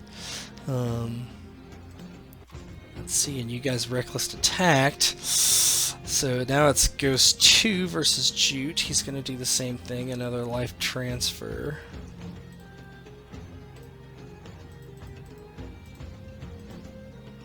$36. And this is Fortitude, right? Yep. Yeah, the name of it's wrong. Everything else is correct. Gotcha. Another injury. You take another injury. Now you both have 2 injuries. Now I can do rend. Okay, so that's 3 on it. So it's a 10. Dev, I think it's you. Aim twice. Aim twice. Okay, so you're at 10. Okay, put the blue thing on you there. Next thing is up is Ghost 1. Oh boy. This is bad. So it's going to do a rend this time on you, Rothmere, since you have 2 injuries. So it's going to try to make your injury into a wound. It goes again? Yeah, because it went and you reckless attacked, so it was at 6, it cast a spell, now it's at 9, you're at 10 still. Yeah. Oh, okay. Yeah. Is this a physical attack that's coming at now? No, it's a spell. 34. It's against resilience, though.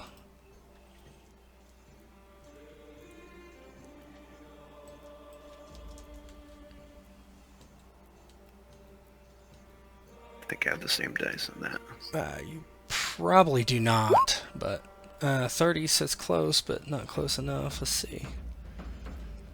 How does this read? Equal to the TSC of the casting or activation is manifesting. The target does not have 2 injuries. This automatically fails. It's below the wound level of the target. Increase. Yeah, so whatever your wound level is, what is your wound level? It's 16, yeah. So it converts the 2 injuries that you have to a wound of 16. So we're going to take away the 2 injuries, add 1 wound, and then you have a actual wound now. Rend at 16 levels of success. That's torso. So all these little like cuts that have been manifesting on your body, they just explode into this huge gaping wound on your chest, and you feel like all this incredible pain, and you need to make a falter roll. So falter roll is a stamina roll versus 16.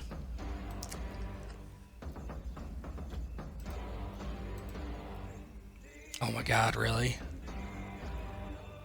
Yep. You fall unconscious for 5 AP. Yeah. Nice. How does it look as you like fall down to the ground from this terrible wound? Yeah, I think after the wound rips open his chest, he just looks at it like shocked, and then stumbles back and falls over onto his back in the bush. Okay, what should I use for this? How about that one?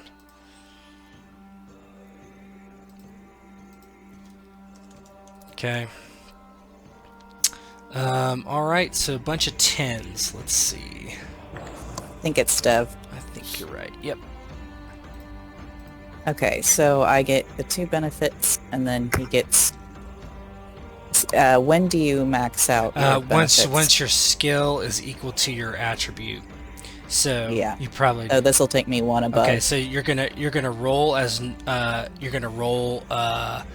as if you have 1 less benefit, and then give yourself a plus Okay. 3, Okay. because that's uneven as you get the plus 3. So okay, 1 hardship to all defensive actions.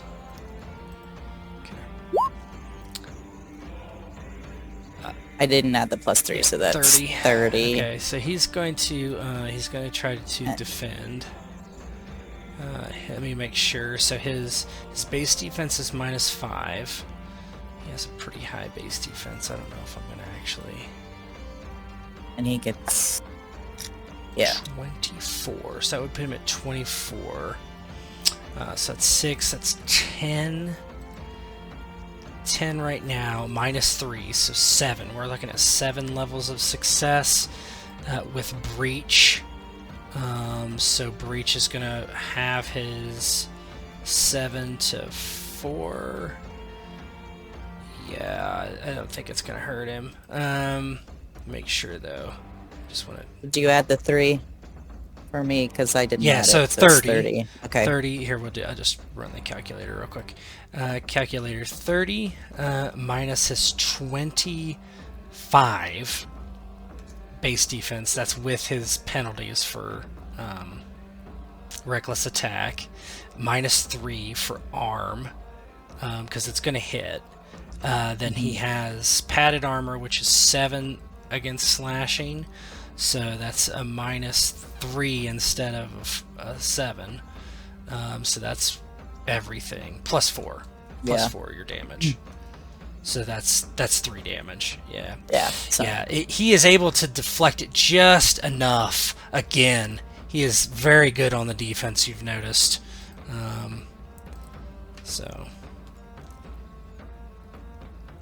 he just barely is able to parry it. Okay. Let me add 1 AP to him. Cool. Let's see. What 10 is next? Is it me? Ghost 2. Oh, Ghost 2, yeah. That's the one on Jute. You have 2 injuries, correct? Yes, sir. It's going to try to rend.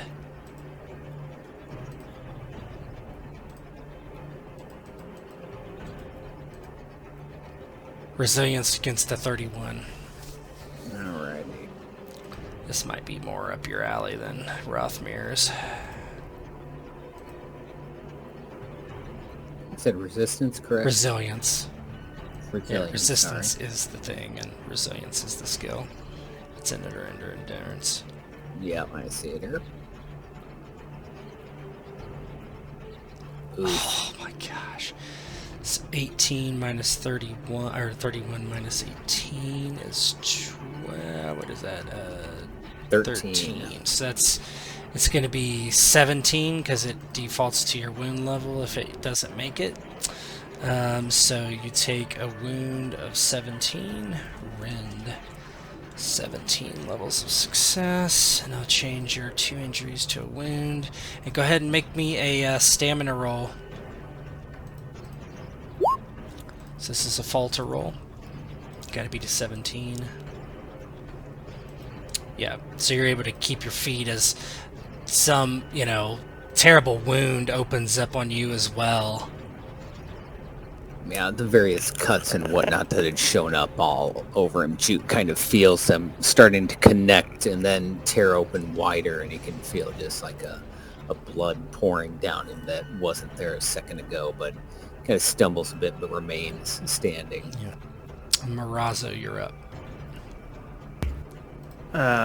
Yeah. Can I lunge? Yeah, you at can this lunge. guy? -3 on your attack. Okay. So yeah, stepping there and lunging. So That costs 4 AP. Okay. So 1 benefit, -4. That's -3. 33. So yeah, Mrazzo kind of leaps forward with a kind of a lunge and a slash. -26, that's 7. That's a total of 12. -3, 9. Slashing doesn't matter, so we're talking about 9 damage. That is going to be an injury. That's gone. Yeah, so Mrazzo kind of leaps forward and thrusts his cord through it, and is yelling, "Leave him alone!" As the ghost kind of looms over the fallen Mothman. Jute, you are up. Jute just keeps doing what he's doing. He's seeing the wounds are getting worse, but it keeps fighting, and whatever magic it's doing is working, so he's hoping that he can finally finish this off. We'll do another two-hander. You in these big actions, you're the big action guy. Mm-hmm. Opportunity attack.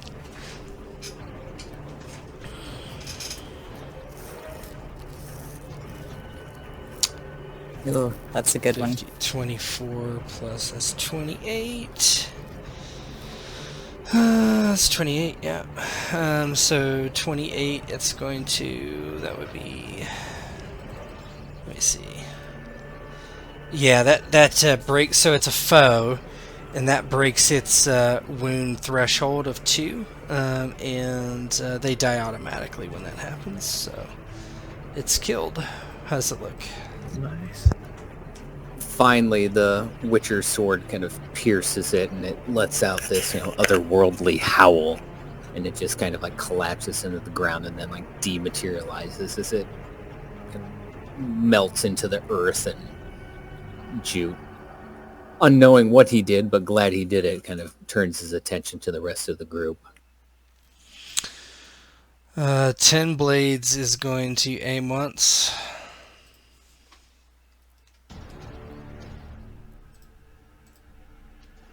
And then Ghost 1 is going to act. And it doesn't seem to care much about the fallen Rothmere. Turns to Marazo immediately, and Marazo has how many injuries? Just 1, so it does life transfer.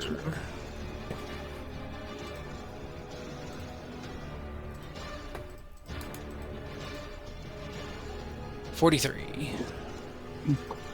Yeah. So Yeah, I'll give that's you what's your in there. injury. Yeah. Good. Yep. Alright. Almost.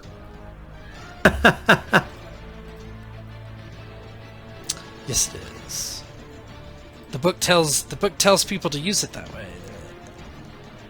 It says use these in combination. Okay. Let's see. So it gives it +5 on the wound level. All right. So that pops it up to 15. And 10 blades. blades. Yeah.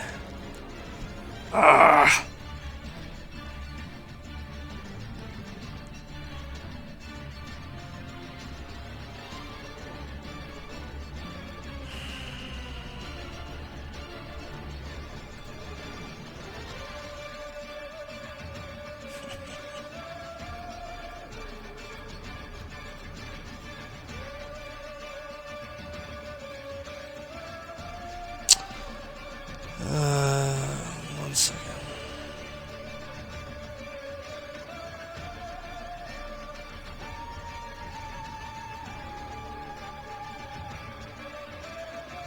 Normal attack for 2 AP. Gets him up to 14 with 1 benefit. That's a normal roll for him. So Viper Sword, 1 benefit. Jeez. Minus 17. It's It's a rough one.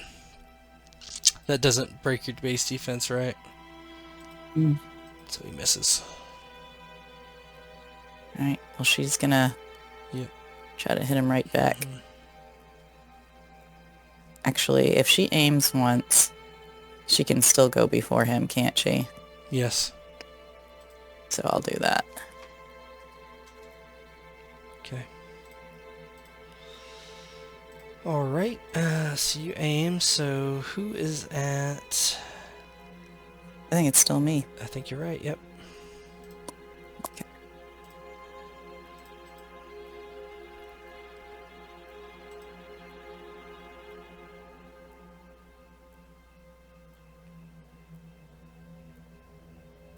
What the heck? How is that even possible? Your injury... Oh, really bad Wow. roll. And your wound. Whoa. I don't... Oh, from my terror? Yeah. Yep, that's the wound you have. Okay. I didn't realize those affected Oh, yeah. combat the same way. Yeah. It's a normal wound, yeah. Yeah, just really bad roll. 3 4s and a 5. Yeah, he doesn't have to evade at all. He's got base defense higher than that. Alright, it is Morazzo's turn. Okay, Morazzo's seen how this thing, he doesn't know exactly how it works, but he's seen the way this thing can tear apart people's wounds, and he's just taken another one. So he's going to attack recklessly. Okay. With a kind of howl of part rage and part fear, he takes a massive wild swipe. Ooh, not quite. 42, it's just 26, that's 31, minus 3, 28. That is enough to wound it. Wait, did I get everything? I don't think I did. 28 plus 5, right? So 33. That's what I'm seeing. That's another wound. Doesn't kill it. That would take an injury as well. Ah, because immortal? Yeah. It does. So how does it look as you cut into this thing deeply? Yeah, so again, his weapon's just a normal weapon. It's not really biting the same way the Witcher's sword is, but he's still managing to disrupt it a bit, and there's just such force and speed behind this blow that he does kind of just disrupt it a little bit as the cord passes through it. Very accurately, it would have been a mortal blow for a human foe. But this thing's still up and malevolent.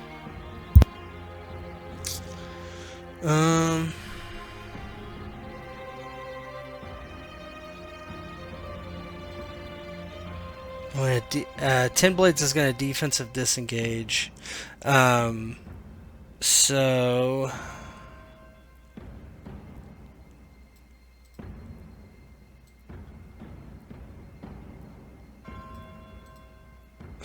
That's going to be tough.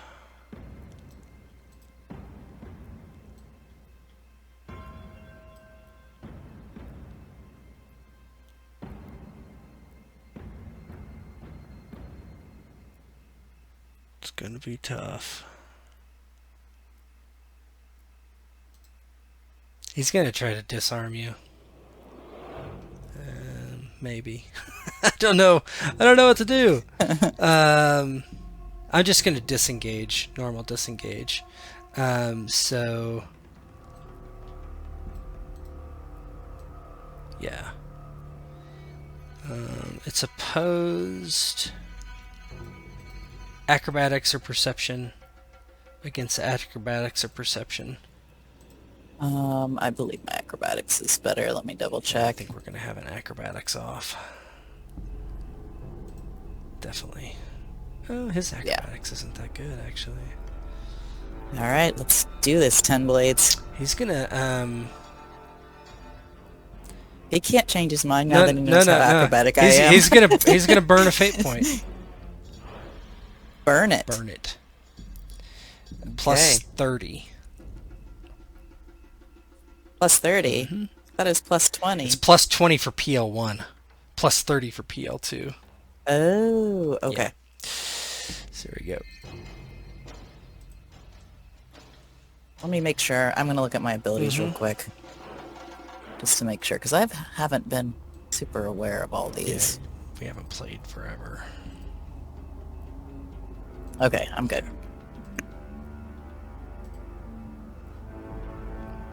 Okay, so he successfully disengages, and he's going to run. Can he immediately run?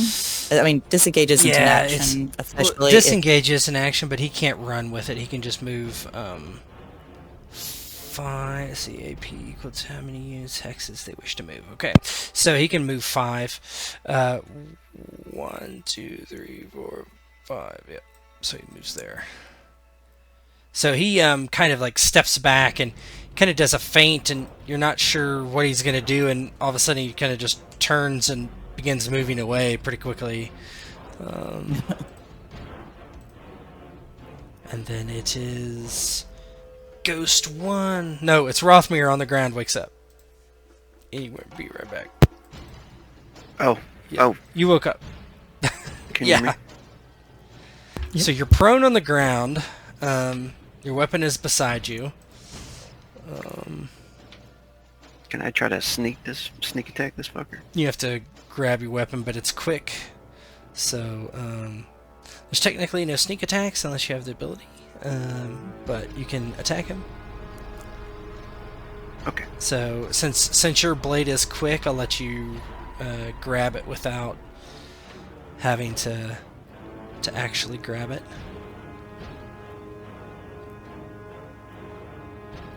What did you say I needed first? Like a sneak attack? No, you just for a sneak attack. There's things that you can do if you have the ability, but there's no like sneak attack. There's a hit and run, but you're on the ground. You're laying on the ground.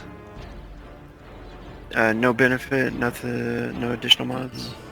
Just short sword attack. Just short sword attack. Unless you want to do a different kind of attack.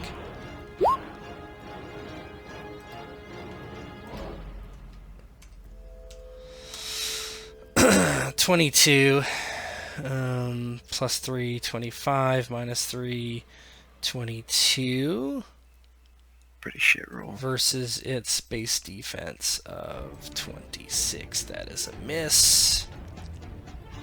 That is a miss. So on the ground you try to get the thing and stab it, but it's just too awkward to do. And it is Ghost 1's turn. It is actually going to do a rend against Marazzo. Yep. So get resilience ready. Oh! That might be... Is that lower than your magic defense? I'm going to move a quick look. Defense is magic. No, my magic's only 4. Okay, so you can roll. Because this is Marazzo. It wouldn't make sense for him to have a high magic defense. Mine is 29 on one of his wounds. Jeez. Are both of his attacks magic attacks? Yes. Mm-hmm. Oh, okay. They're magic. Okay, I've got to scroll back down to resilience now. What was I? Resilience. It's an under endurance. Yeah. 8. It fails. It is unable to do it. Nice. Marazzo grits his teeth and manages to shrug off this magic. It's a new sensation for him, resisting magic. Yeah. Jute, you're up.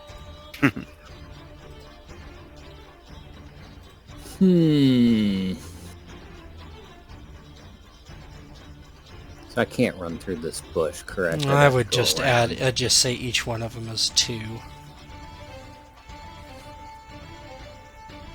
So you would be moving. You'd Does it be look moving like through them as damn? normal.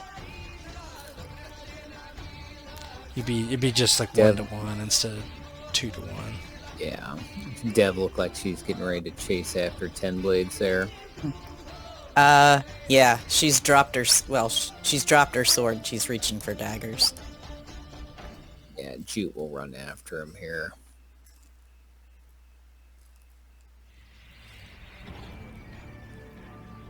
So I can spend 5 AP. 5 AP to move 10 And then to hexes, go- yeah. But to go through those bushes is Yeah, that 1. would be 1 for 2. So if you're going to run and go through them, you could... Actually, I would say you can't run through them. You can only walk through them. I guess I could just go around the bushes. I mean, it wouldn't be that big of a deal. Don't go through her space either, though.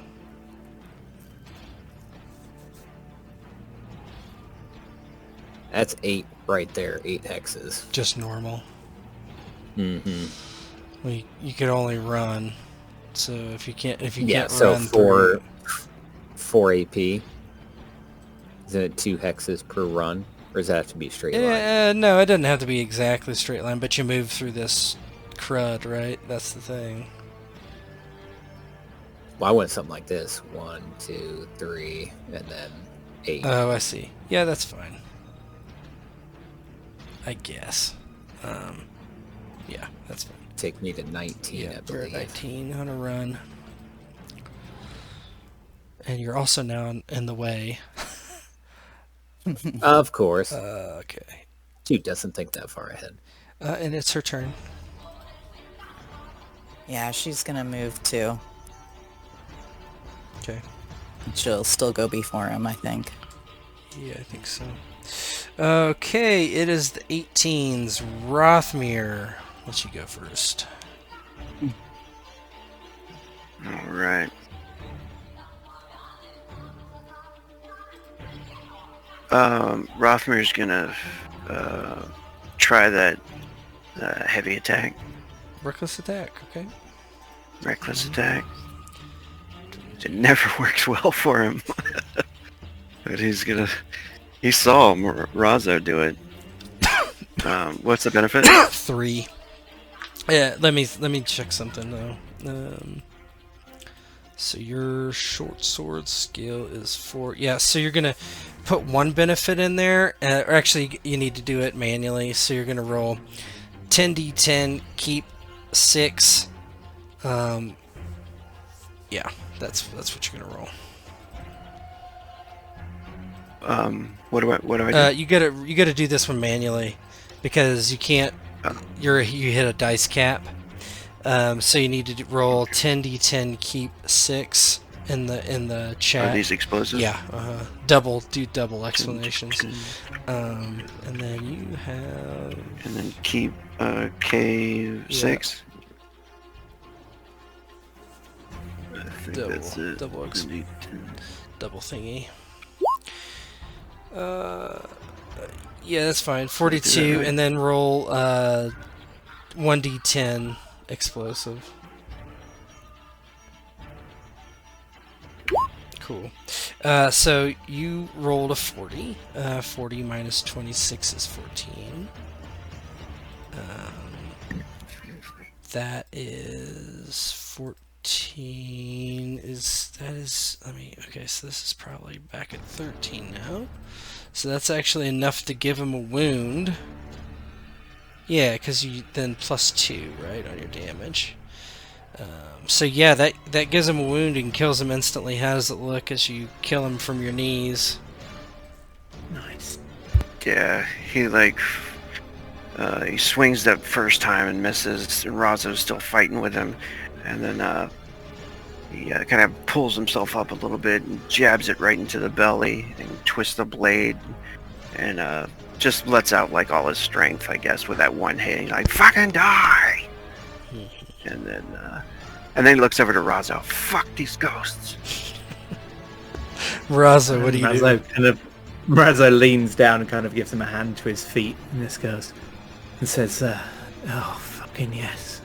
Bastards. And he spits on the ground where this fell. And then looks around to see what's going on. Presumably just sees Devnet disappearing. Yeah, around you the kind of see corner, like so, something looks like a foot chase or something. It's hard to... Okay, so Mazzo just sort of mutters under his breath, "Oh, fucking hell, what now?" And starts off in that direction too. How far can you run? I can run 10 hexes for 5 AP. 1, 2, yeah, I'll do that. 2, 6, 7. Yeah, you come around the corner and you see Jute bearing down on this guy, and Dev Raza runs by you too. So, yeah. So what do you want to do here? She's firing at So do you want to take a hardship to not hit Jute? No, she has snapshot. Okay, what does that do? Help me. When shooting into melee, it's just a -3 pre-roll modifier. Oh, okay. Instead of the whole hardship. Cool. Nice. So Yep. do the -3. And you can target him. I think. What's your range? We'll need to know. Close. She's still it's close. It's far. Okay. That's good. You can throw these things further than the arrow can fly.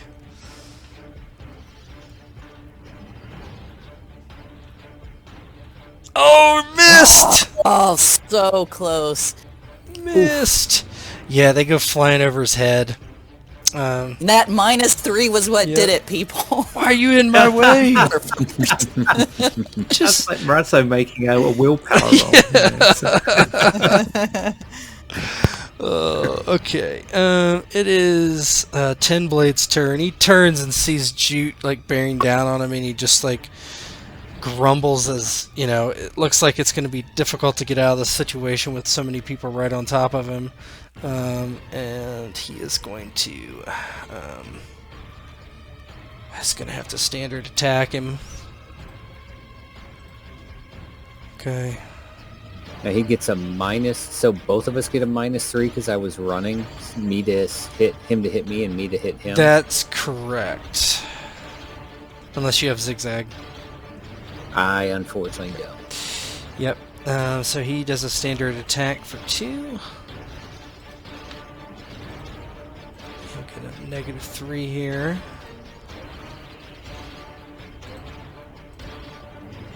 $24. Shit rolls. Oh, I'm pretty sure that's above my base defense, so I'll go ahead and have to. Base defense is parry it. 18. Yep, I will parry that with the old sword. 20. It's defensive, so I get, and then I have that defensive skill, so I get 2 benefits.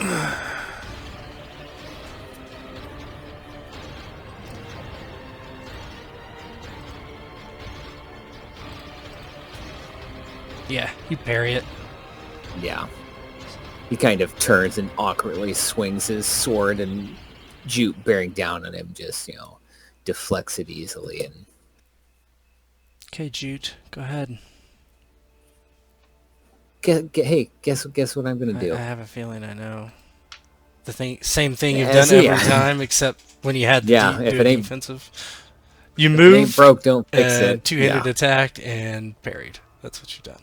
Yep, that's all I need to do. So as he blocks, he kind of spins and does like a 2-handed windmill chop at 10 blades. You're like Sir Arthur Dane in Game of Thrones. Is that what you... Shut your mouth. All right, so -3. No, you parried. You don't have that anymore. Oh, okay.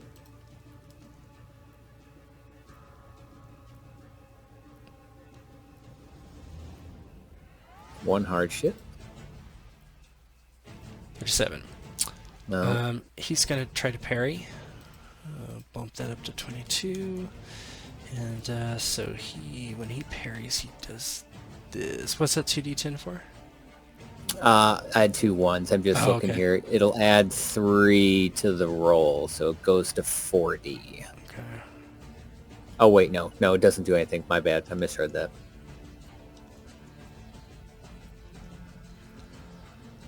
Oh, this is right. Minus, let me see what else minuses are.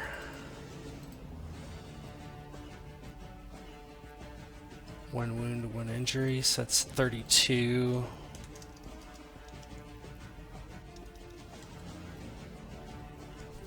So 25 versus 37. That's 12, 16. Breach. Okay, so 16, 13 with breach. That's my 13. 9. Takes 9 damage. That's an injury. As he completes his totally just like the book's attack as the Sword of the Morning does, he brings his other sword down upon him.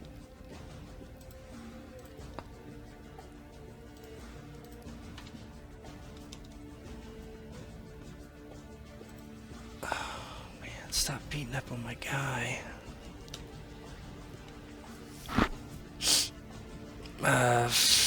41 for me.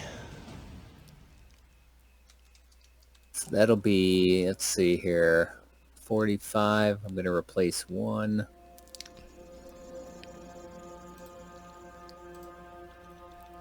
Yeah, just... It'll be 48. Let me see here. This is the answer, right? Yeah. 16 damage. That is a injury. How's that look as you nick him twice? He's very good on the defense, you've noticed, but he's getting worn down.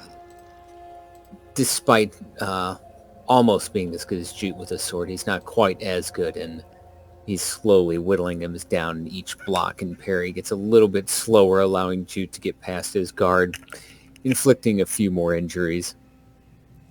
Dev. I'm gonna aim once.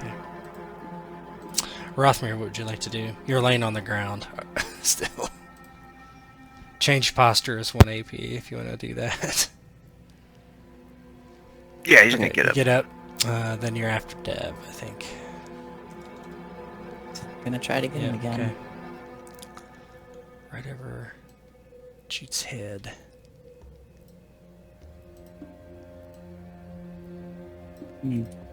Oh, there we go. Menu didn't pop up for a minute.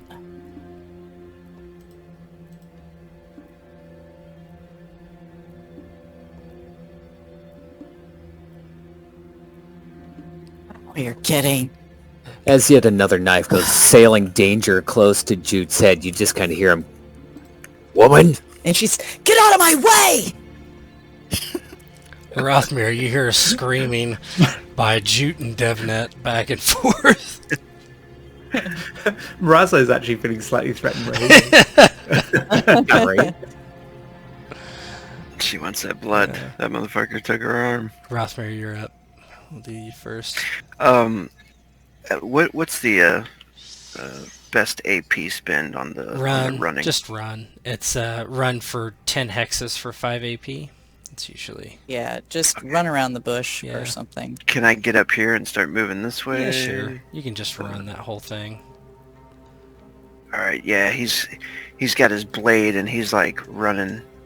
He jumps up like onto that porch there, and he's got his blade ready, looking at 10 blades coming this way, I guess. I guess he's backing up. Yeah, he's kind of backing up. Maraza, you're up, though. Okay, Marazo thinks he has to kind of try and end this quickly. So he's going to... Am I able to lunge? Yeah, you can lunge. A straight line? Lunge Okay. attack, yep. Yeah, so Marazo kind of steps forward and just kind of does a lunging swipe, trying to cut upwards so he doesn't go anywhere near Jute. -3. Okay. So 1 benefit and -3. Okay, 31. 31, that Fairly solid strike. is enough to hit him.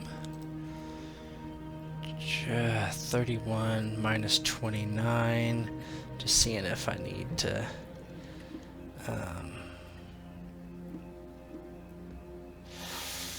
don't know if I can pull the. Does he get negatives for having multiple opponents? If he does, let me hold on.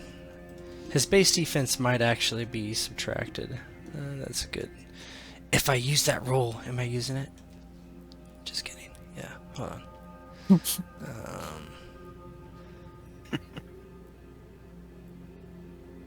Where is it?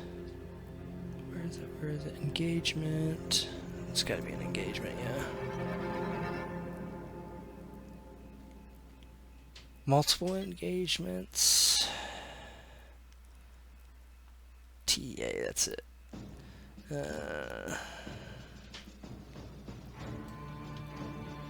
Nope, he's got pit fighters. It says right here he's good.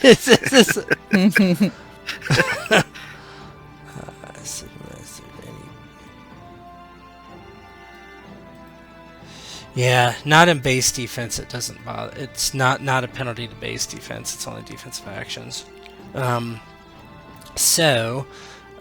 29 versus 31. That's 2. That's 7.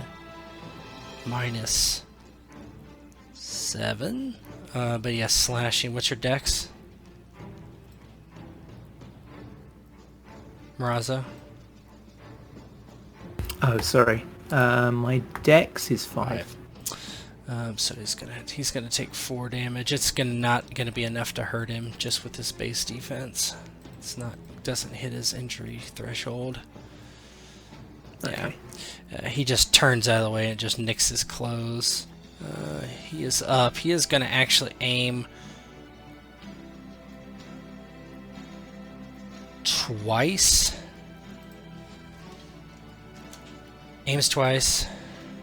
And then he's still up, so he's going to attack Jute after he aims twice. Is that what I'm going to do? He would have been 23. No, I'm not going to aim twice. He's just going to probably attack twice. So he attacks once at Jute. Viper Sword. Oh my god. That's not a base defense. That's not, I was just gonna say I don't even need to roll on that one. So he'll do it again. And then he'll be at 27. So the first swing is just awful. Second swing is better. It's a ship. It's a ship, boys. It is. But he can't hit anyone! Jute parries it. He's just too hurt and worn out and getting overwhelmed.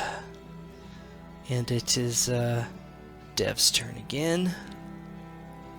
She's super frustrated. She's going to use a run action to get over here. How many AP was that? Did you use? It's 3. And this will put her in point blank. Yep, that would sure would. And it is Jute's turn. You know, kind of being arrogant and seeing he's on his last legs. He's like, "You said this was all about second chances. The only problem is I wasn't here last time. That is your fatal mistake." And he kind of goes to do a coup de grace, hopefully. If you kill him, I'll never visit your tent again.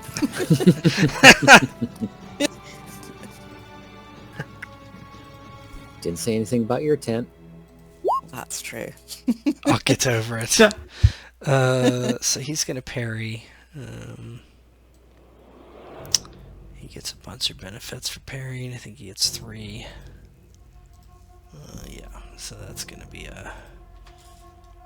What's that 2d10 you rolled there for, Jute? So I have lucky or whatever it is, skilled. I can't recall exactly Lucky. what it's called, but I get to re-roll ones.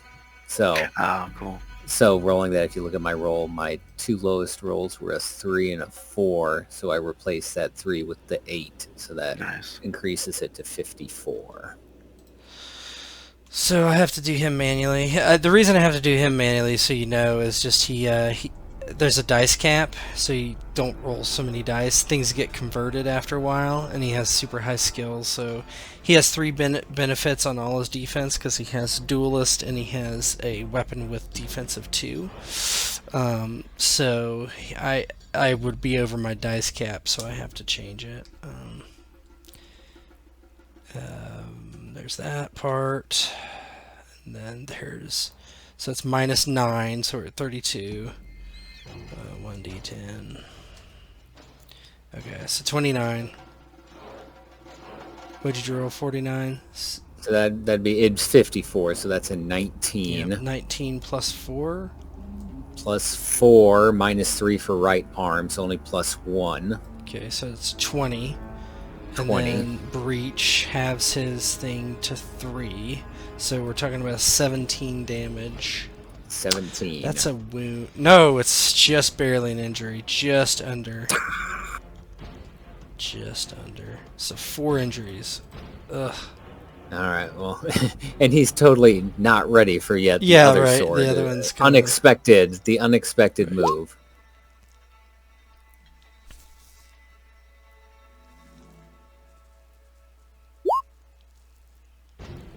Well, that's 3 ones. So we'll see.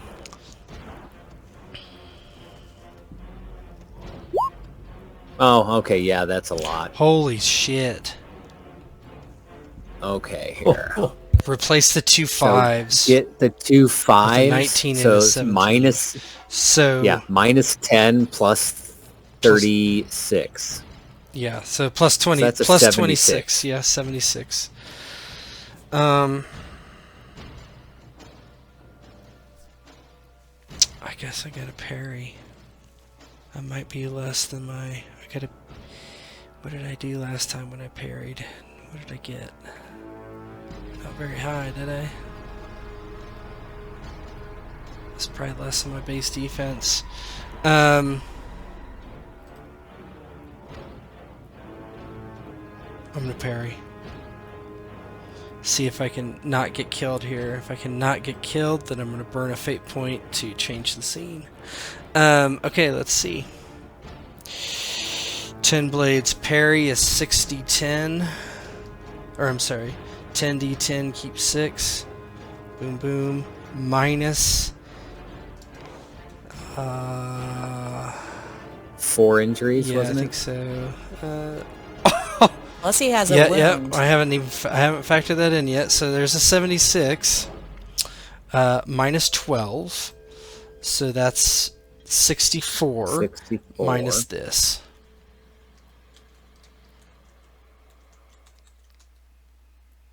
Okay, so 58.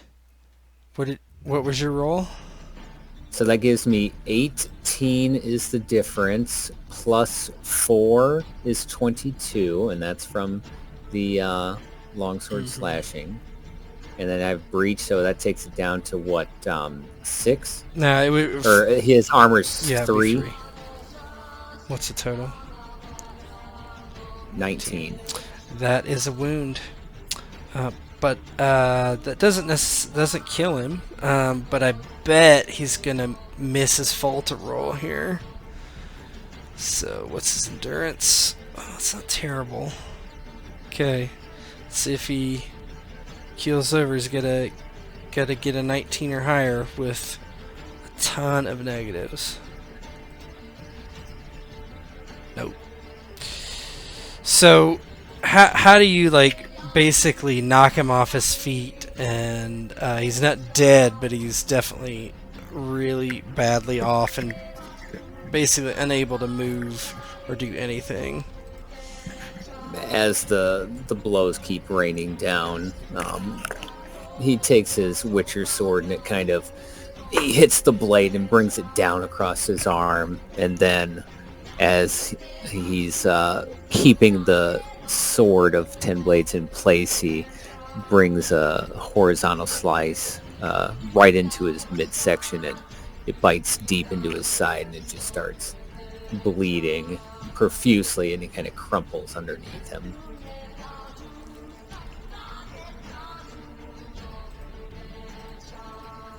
Combat is, for all intents and purposes, over. What would you guys like to do?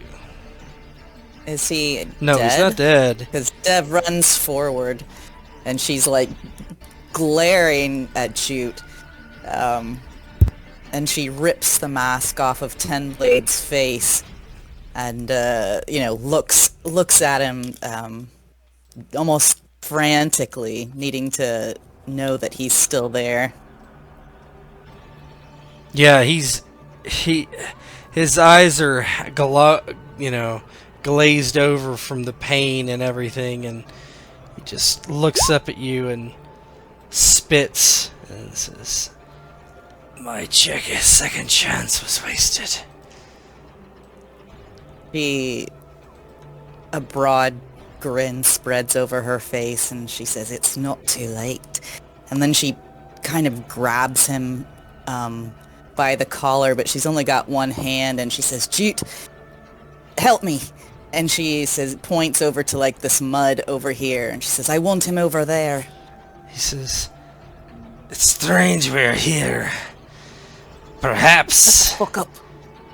I can help you get your arm back.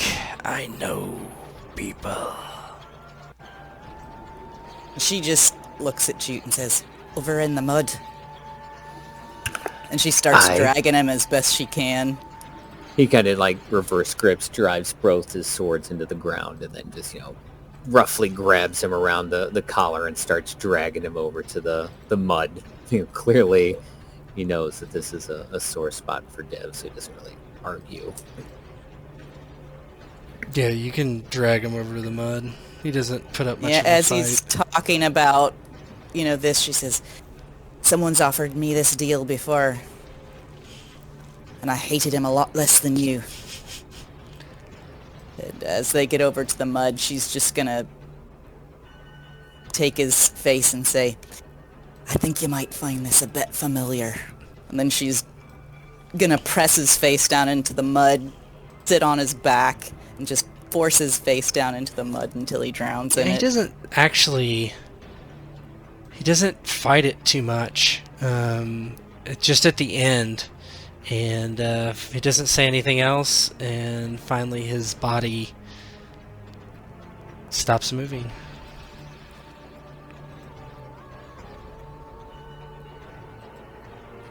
Just to be sure, she takes her throwing knife and she runs it across his throat, and then just leaves him face down in the mud.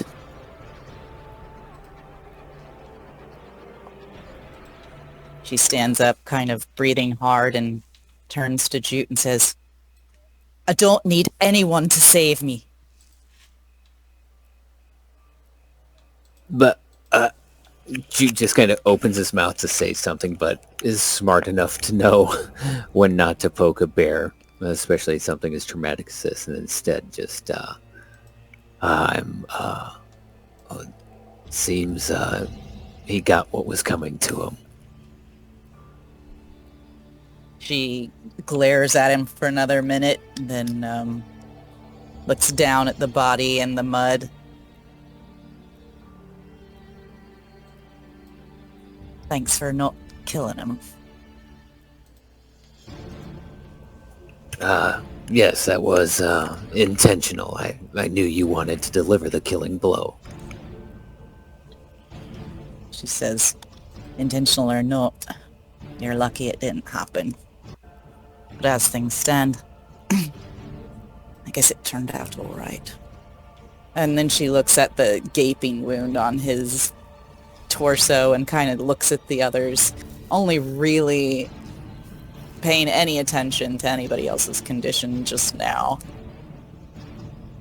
"Ah, hells, what happened?" Oh, us? Fucking ghosts. Yeah, it's not like we just fought a bunch of fucking ghosts while you're going after a formerly dead man. "You got to stop getting hit by weapons, or ghosts, or whatever. Makes such a mess." And she's just looking like at everybody else in exasperation. "You're supposed to get out of the way." Ratsa says, "It's fucking magic again. Told you, you get involved in magic and there's more and more, and then people are dying the second time round, or and he glances at Devnet's arm and he opens his mouth to say something else and then just goes really quiet. And she suddenly thinks of something and says, well, if no one's on the brink of dying at the moment, hold on a second. And she walks over to where she remembers having her arm cut off the first time. Mm-hmm. She had thrown her bow out into the woods. Just left it there. She's going to see if she can find it. As she's looking, Jute's gonna kind of mumble to Maraza and Rothmer, yeah, just like to point out, I was here this time and she didn't lose a fucking arm. Thank you very much. It's a fair point. Yeah, you head out into the woods and you spend a few minutes out there looking, and eventually you do see under like this pile of leaves, it almost looks like a lot of time has passed, like the actual amount of time, and you see kind of this bow, the string is completely ruined, and it probably will take some time to actually even get it fixed. Not just a string, but the actual shaft as well, kind of half buried in the ground, and it's definitely your bow. Picks it up, brushes it off, looks at it, has all these tiny little marks in it here and there, representing kills or special battles or tournaments that she had won with it. And she starts to kind of rub it on the bottom of her tunic and walks back.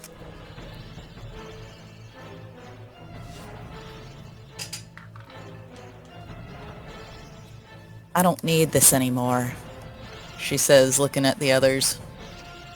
But it don't hurt so much to remember it now.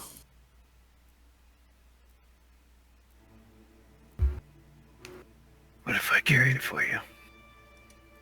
She says, nah, I got it.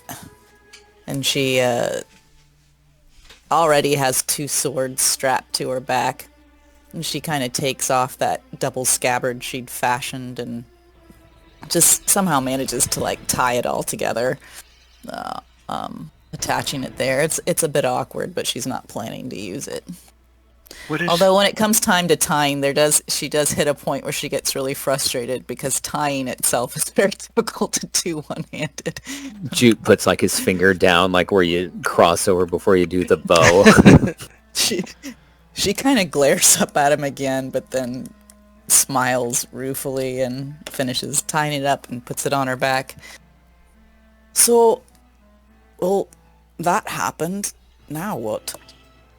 As you're saying it, actually, you hear this kind of warble, and you see another portal open about 20 feet away. It's as if this was just somewhere you went in between your portal visits. I'm gonna have a word with that elf once we catch up to him. I don't know if I would call him an elf, but he likes to pretend he's one. Well, who knows how long that portal's gonna be there, and I don't really want to stay. Marazzo's already heading in that direction. He wants to get out of here. Jute kind of picks up the sword of 10 blades and admires it for a second and wipes it off on the dead man's clothing. Well, looks like this trip wasn't a complete waste. Well, some part of me be a bit pleased thinking that you're using 10-blade sword. Knowing that he'd be rolling over in the grave. Well, in the mud. It's not going to be weird that I'm carrying the sword that cut your arm off. She looks around as they're heading toward the portal. I'm getting used to weird.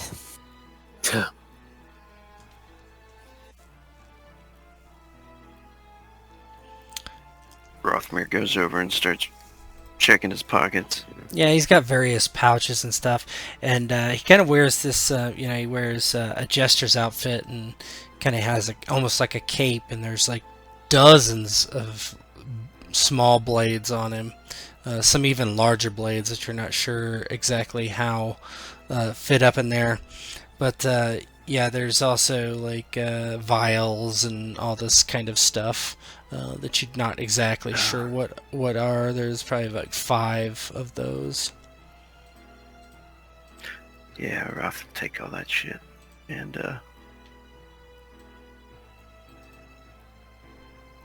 pocket it.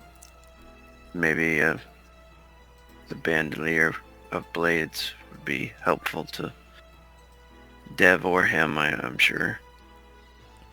Yeah, you can take it. Yeah, as they get to the portal, Jude's kind of holding his side, and as Dev's there, he extends a hand towards the portal. Ladies first.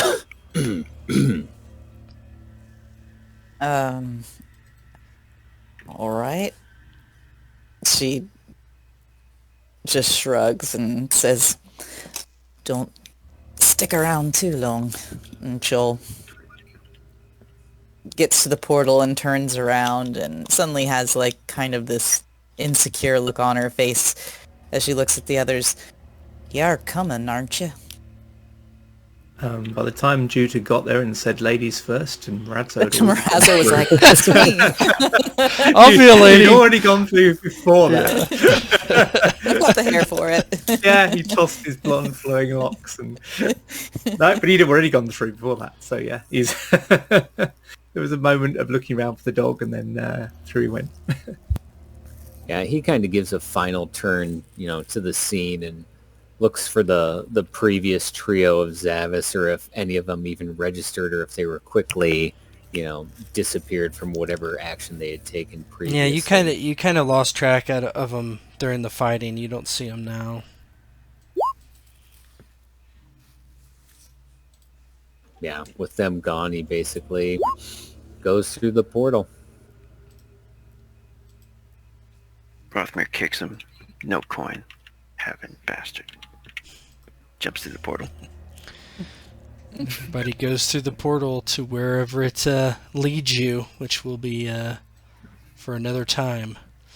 And we can quickly do your wounds. I don't think they'll actually stick around. They don't magically disappear. No, yours might be a problem, but I think everybody else's should be fine. Yeah, mine's a mental Yeah, we'll one. figure out the severity of them. Let's just start with Jute real quick, or otherwise we'll forget to do it. I don't know. I think killing 10 blades is kind of psychotherapy. That's the healing touch. All right. Wounds and Rend 17, so that's right at the mark there. So let me switch over and get the thing. These are all going to be minor. I don't know if this will give us any bonuses, but I have that clotting powder. If you wanted to transfer it to do something to help us at all. Yeah, we could make it like a. I don't even think you're gonna need healing rolls, but let's just hold on that because I don't think you're gonna. I think these are gonna disappear.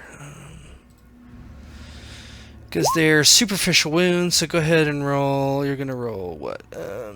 Superficial wounds are where? Superficial. 2 wound effect dice, so go ahead and do that on your thing there. So just do torso effects, Jute. Where's That's that under at? wounds. It's under your wounds and injuries tab.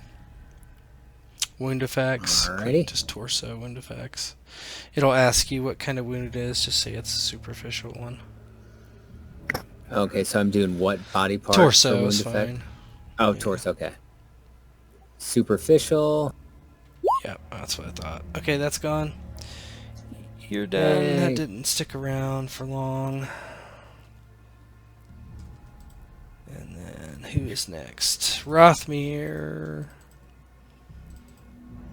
Let's see. Your wounds are maybe a little different. Just go ahead and do superficial wound for you as well.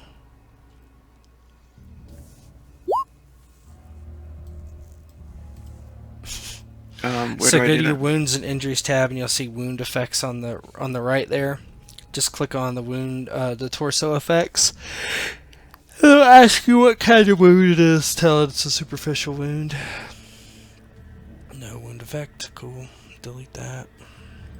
Did you end up getting a wound, Morazzo?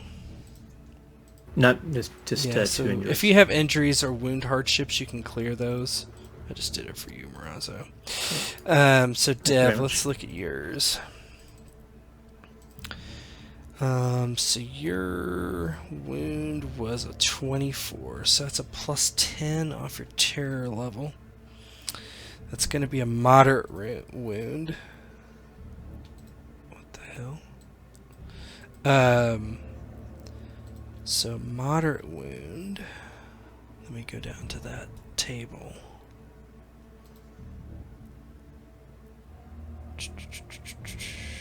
Where is that one? Severity. Mental wound effects. There it is. Okay, so you're gonna roll. You're gonna roll 4d10 instead of 5d10. So these don't explode. So go ahead and roll 4d10, and we'll check it on the table. 25. It doesn't have an effect. Yep, it's gone too. So you're able to good. get over it. Yep. So yeah, that was on page 85 of the PDF. Worst case scenario on that roll would have been if you got all ones. Could have had a critical empathy and presence. Alright, no wounds, no lasting wounds, so good Nice. to go. All right. Well, I Yep. gotta go, but that Yay. was super fun. So for me, it was kind of Dev Yeah, centric. that's why we had to cancel the last one. I was like, well, we can't have this session without her, so. It sounds like